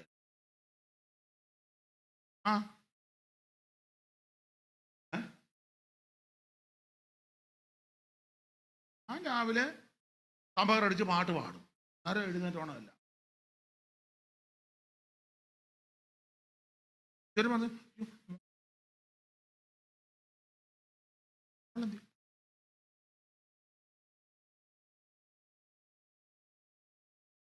എന്തിനാടാ ഇങ്ങനെ ജീവിക്കുന്നത്? എന്തിനിങ്ങനെ ജീവിക്കുന്നത്?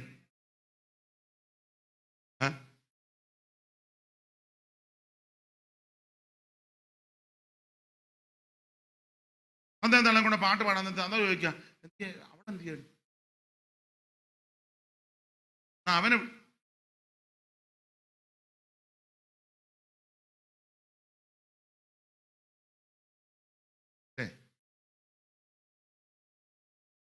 ഈ വീടും വസ്തു ആരുടെയാ?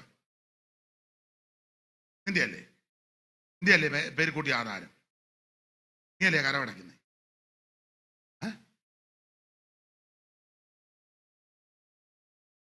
പിന്നെ ആലിലെ പോലെ തുള്ളുന്നേ. വിഷയം വേറെയാണെങ്കിലും മലാക്ക് ചോദിക്കുക, ഞാൻ അപ്പനാണെങ്കിൽ അപ്പനോടുള്ള ബഹുമാനം അതാ. അപ്പനാ, അമ്മയാ, മക്കളാ. ഇടയ്ക്ക് വന്നത് കൊണ്ട് പറയാം, അപ്പനും അമ്മയും കടിഞ്ഞിട്ടാ മക്കള്. അപ്പനൊരു കാര്യം തീർത്ത് പറയുമ്പോൾ അമ്മ പിള്ളേരുടെ സൈഡ് കൂടി അപ്പനെ ഒതുക്കരുത്. അങ്ങനെയുള്ള ചില അമ്മമാരുണ്ട്. അങ്ങനെ ഉണ്ടായിരിക്കും, അവൻ പറഞ്ഞതല്ലേ. പിന്നെ അപ്പന്മാര് മിക്കതും അങ്ങ് ഡിമ്മാകുക പാടില്ല. പിള്ളേർ അറവാ വന്ന് പറഞ്ഞാൽ പറയണം, എടാടാടാ പുറത്ത് അപകടം വല്ലതും നടന്നതാണ്.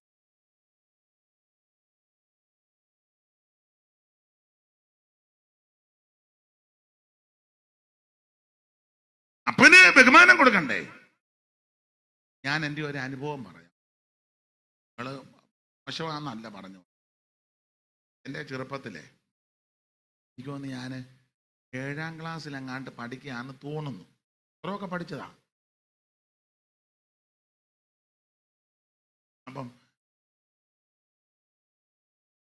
അമ്മയുടെ ഒരു കൂട്ടുകാരി വീട്ടിൽ വന്നു. അപ്പൊ ഇവര് മുറ്റത്ത് നിന്ന് സംസാരിക്കുക, കുടുംബകാര്യമാണ്. അപ്പം ഞാൻ ഇടയ്ക്ക് കയറി സ്ഥാനം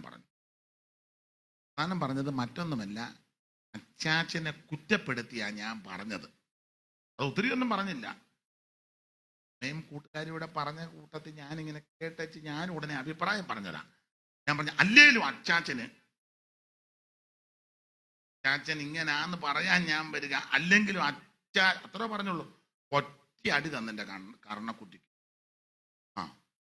അല്ലെങ്കിലും അച്ചാച്ചൻ ഇങ്ങനാന്ന് പറയാൻ വരിക, അത്ര മുഴിപ്പിച്ചില്ല. പറയുന്നതിന് ഒറ്റ അടി എൻ്റെ കർണക്കുറ്റിക്കിട്ട് എൻ്റെ അമ്മ രക്ഷിക്കപ്പെട്ടതല്ല, ഒരു ഭാഷയും കൂടെ പറഞ്ഞു. അതാ അത് ഞാൻ പറയുന്നില്ല. പറയണോ? മറന്നിട്ടില്ല, പറയാൻ വേണേ.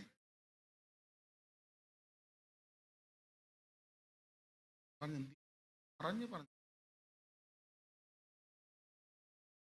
അമ്മ പറഞ്ഞ ഡയലോഗ് എൻ്റെ കണ്ണടയുന്നത് വരെ പറഞ്ഞാൽ നിന്നെ ഞാൻ കണ്ടിക്കുവന്നു. കണ്ണടയുന്നത് വരെ എന്തേലും അപ്പനെ പറ്റി പറഞ്ഞ കണ്ടിക്കുന്ന ഞങ്ങളുടെ ഭാഷ, ഞങ്ങൾ കുട്ടനാടല്ലേ സാർ, കൊയ്ത്തരുവായിക്ക് നിന്നെ കണ്ടിക്കുവോ എന്നാ പറഞ്ഞു. അപ്പനും അമ്മയും മരിക്കുന്നത് വരെ ഞാൻ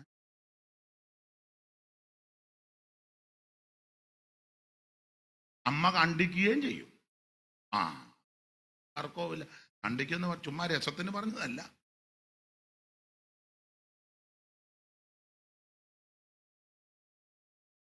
ആൺപിള്ളേരാന്നേലും പെൺപിള്ളേരാന്നേലും അപ്പനെ അങ്ങനെ പറയുമ്പോ അമ്മ നിർത്തണം.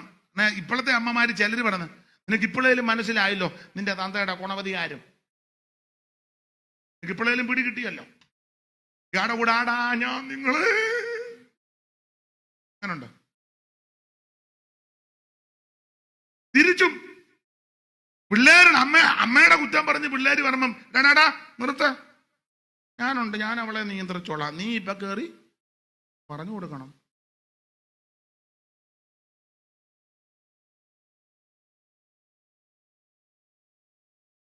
നിങ്ങൾ ശ്വാസം വിട്ടു ഇങ്ങനെ ഇന്ന വല്ല സ്തംഭനം ഉണ്ടായ പിന്നെ നിങ്ങൾ ഞാൻ എൻ്റെ ചെറിയ അനുഭവം പറഞ്ഞല്ലോ, നിങ്ങൾ ഫ്രീ ആയിട്ടിരിക്കും. നിങ്ങളിങ്ങനെ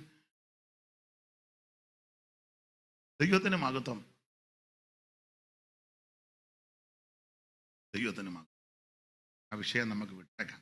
കർത്താവിൻ്റെ മഹത്വം. പുള്ളിക്ക് ഇപ്പൊ പ്രാർത്ഥിക്കാൻ നേരമല്ല, മിക്രോനിൽ മാതളനാരകത്തിന്റെ കീഴിൽ പോയി ജഡീക ഉല്ലാസങ്ങൾ. സഭയിലും അങ്ങനല്ലേ, ഉപവാസ പ്രാർത്ഥന വെച്ചാൽ എല്ലാവരും വരികയല്ല. നമ്മൾ ടൂർ പോകുന്നെന്ന് പറഞ്ഞാൽ ആകലെ എണ്ണവും വരും. ഉപവാസ പ്രാർത്ഥനയ്ക്ക് ദൈവദാസന്മാരെ വിളിക്കുന്നുണ്ട്, ചെലവുകളുണ്ടെന്ന് പറഞ്ഞാൽ എല്ലാവരും പറഞ്ഞ വളരെ ബുദ്ധിമുട്ടാണ്.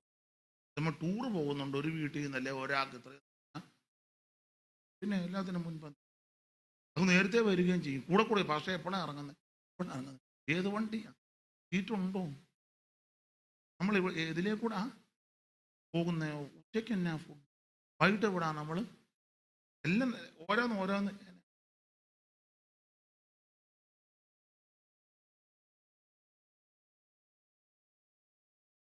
ദൈവത്തിന്റെ മഹത്വം. മനസ്സിലായോ? ജഡീക വിഷയങ്ങൾക്കാണ് പ്രാധാന്യം. ഞാൻ എൻ്റെ അനുഭവത്തിൽ നിന്ന് പറയാം, ആത്മികത്തിനാ പ്രഥമ സ്ഥാനം. അത് കഴിഞ്ഞിട്ട് ബാക്കി മുഴുവൻ അതിന്റെ കീഴിലാണ്. അങ്ങനെ ഒന്ന് പോയേ ഒരു കുഴപ്പവും നിനക്ക് വരികയില്ല. ദൈവം നിന്റെ കൂടെ കാണും. നീ പോകുന്നിടത്തെല്ലാം ദൈവം നിനക്ക് ജയം തരും. ദൈവത്തിന് മഹത്വം. ഞാൻ എൻ്റെ അനുഭവത്തിൽ നിന്നാണ് ഇത് പറയുന്നത്. എൻ്റെ ജീവിതം നാളത്തെ എനിക്കറിയത്തില്ല, ഇന്ന് വരെ അന്ത്യം വരെ അങ്ങനെ പോകണമെന്ന് ആഗ്രഹം. നിങ്ങൾ പ്രാർത്ഥിക്കണം, എല്ലാവരും പ്രാർത്ഥിക്കണം. ആരാധനയും പ്രാർത്ഥനയും ആത്മീക ശുശ്രൂഷയും കഴിഞ്ഞതിന് ശേഷം ആ ബാക്കി മുഴുവൻ കാര്യവും.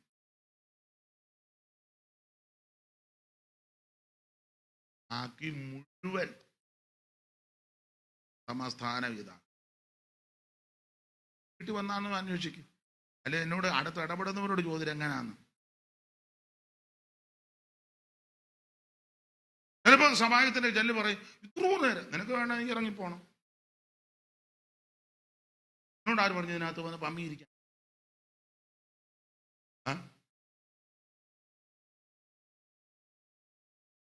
ഇതിന് താല്പര്യമുള്ളവർ വന്നാൽ മതിയെന്ന്. എത്രയോ സഭകളുണ്ട്, ഇവിടെ എല്ലാം ഉണ്ട്. പ്രധാന വിഷയം ഇതാ നിലനിൽക്കുന്നത്. മറ്റേതല്ല ഇവിടെ കൊണ്ട് തീരുന്നതാ. ഓടിച്ചവസാനിപ്പിക്കാം. ദൈവത്തിന്റെ മഹത്വം. ശൗല് മരിച്ചു, ദാവീദ് രാജാവായി. ദാവീദിന്റെ കാലത്തല്ല ഓർഡർ വന്നു. മില്ലോ പണിതു, സംഭാരനഗരം പണിതു, പാട്ടുകാരെ നിയമിച്ചു, കൂറിന്റെ ക്രമത്തിൽ പുരോഹിതന്മാരെ എല്ലാറ്റിനുപരി പെട്ടകം തിരികെ കൊണ്ടുവന്നു. ശൗലിന്റെ കാലത്ത് അത് ഗണ്യമാക്കിയില്ല. ഏടാ പെട്ടകം. ശൗലിന്റെ കാലത്ത് പുള്ളിക്ക് ഇതൊന്നും താല്പര്യമില്ല. പെട്ടകത്തിനകത്ത് എന്നാക്കെയാ? മന്ന ഇട്ട് വെച്ച, പിന്നെ അഹരോന്റെ വളർത്ത വടി, പിന്നെ നിയമത്തിന്റെ അൽപ്പലക. സ്തോത്രം. വ്യാഖ്യാനിക്കുന്നില്ല അധികം. ഇപ്പൊ ആ പെട്ടകം ഇല്ല. ഞാനും ഉച്ച കഴിഞ്ഞ് പോവുക.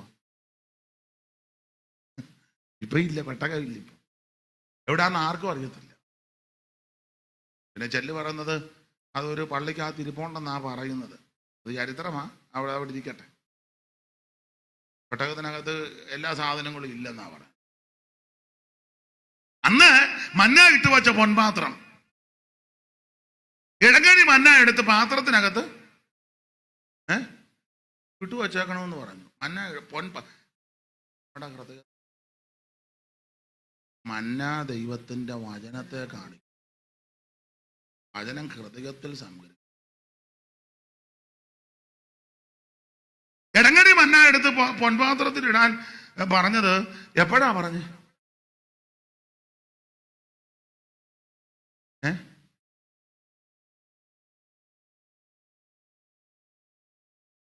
എപ്പോഴാ പറഞ്ഞു?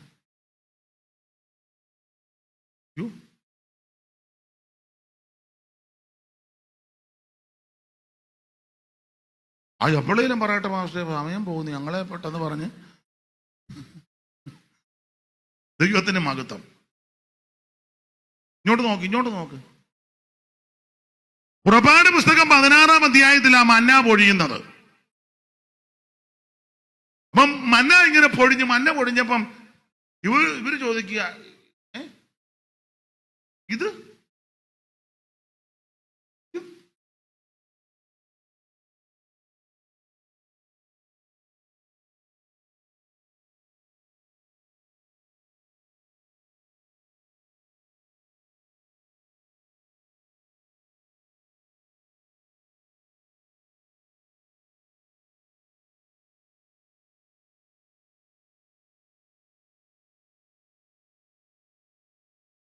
ഇതെന്ത് എന്ന് പറഞ്ഞാൽ ഇന്ന് വരെ പിടുത്തം കിട്ടിയിട്ടില്ല തന്നെതാണ്. ഞാൻ ഈ പ്രസംഗിക്കുന്ന സമയം വരെ ഒറ്റ ഒരുത്തന്നെ പിടുത്തം കിട്ടിയിട്ടില്ല ഇതെന്താണ്. ഇല്ല. മോശയ്ക്ക് പിടികിട്ടില്ല തന്നെയാന്ന്. അഹരോന് പിടികിട്ടില്ല തന്നെയാന്ന്. ഇതെന്താ ഇതുവരെ പിടികിട്ടിയിട്ടില്ല. അതുകൊണ്ടാ ഇനി ഇത് പിടികിട്ടുന്ന എപ്പോഴാണെന്നറിയാമോ? കാഹളധ്വനി കേട്ട് ദൈവസഭ എടുക്കപ്പെട്ട് ജയിച്ച വിശുദ്ധന്മാർ അങ്ങ് ചെല്ലുമ്പോൾ ആ മറഞ്ഞിരിക്കുന്ന മന്ന തരും. അന്ന് അരം പിടികിട്ടും ഇതെന്നതായിരുന്നു.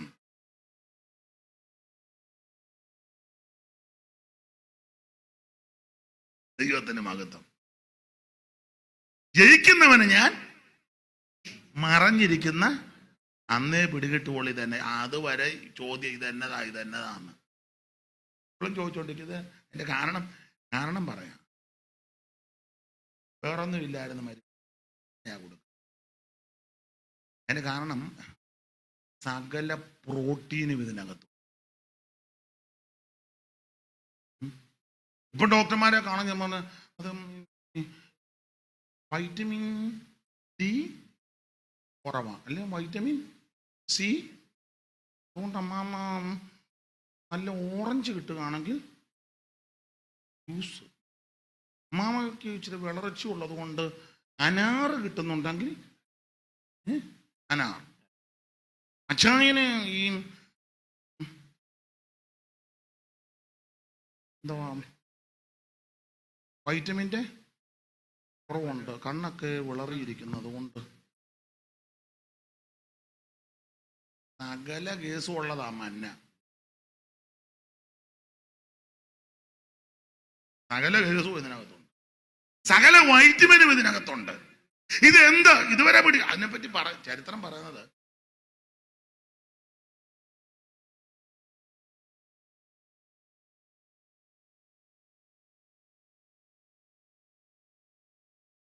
പഠിച്ച ആൾ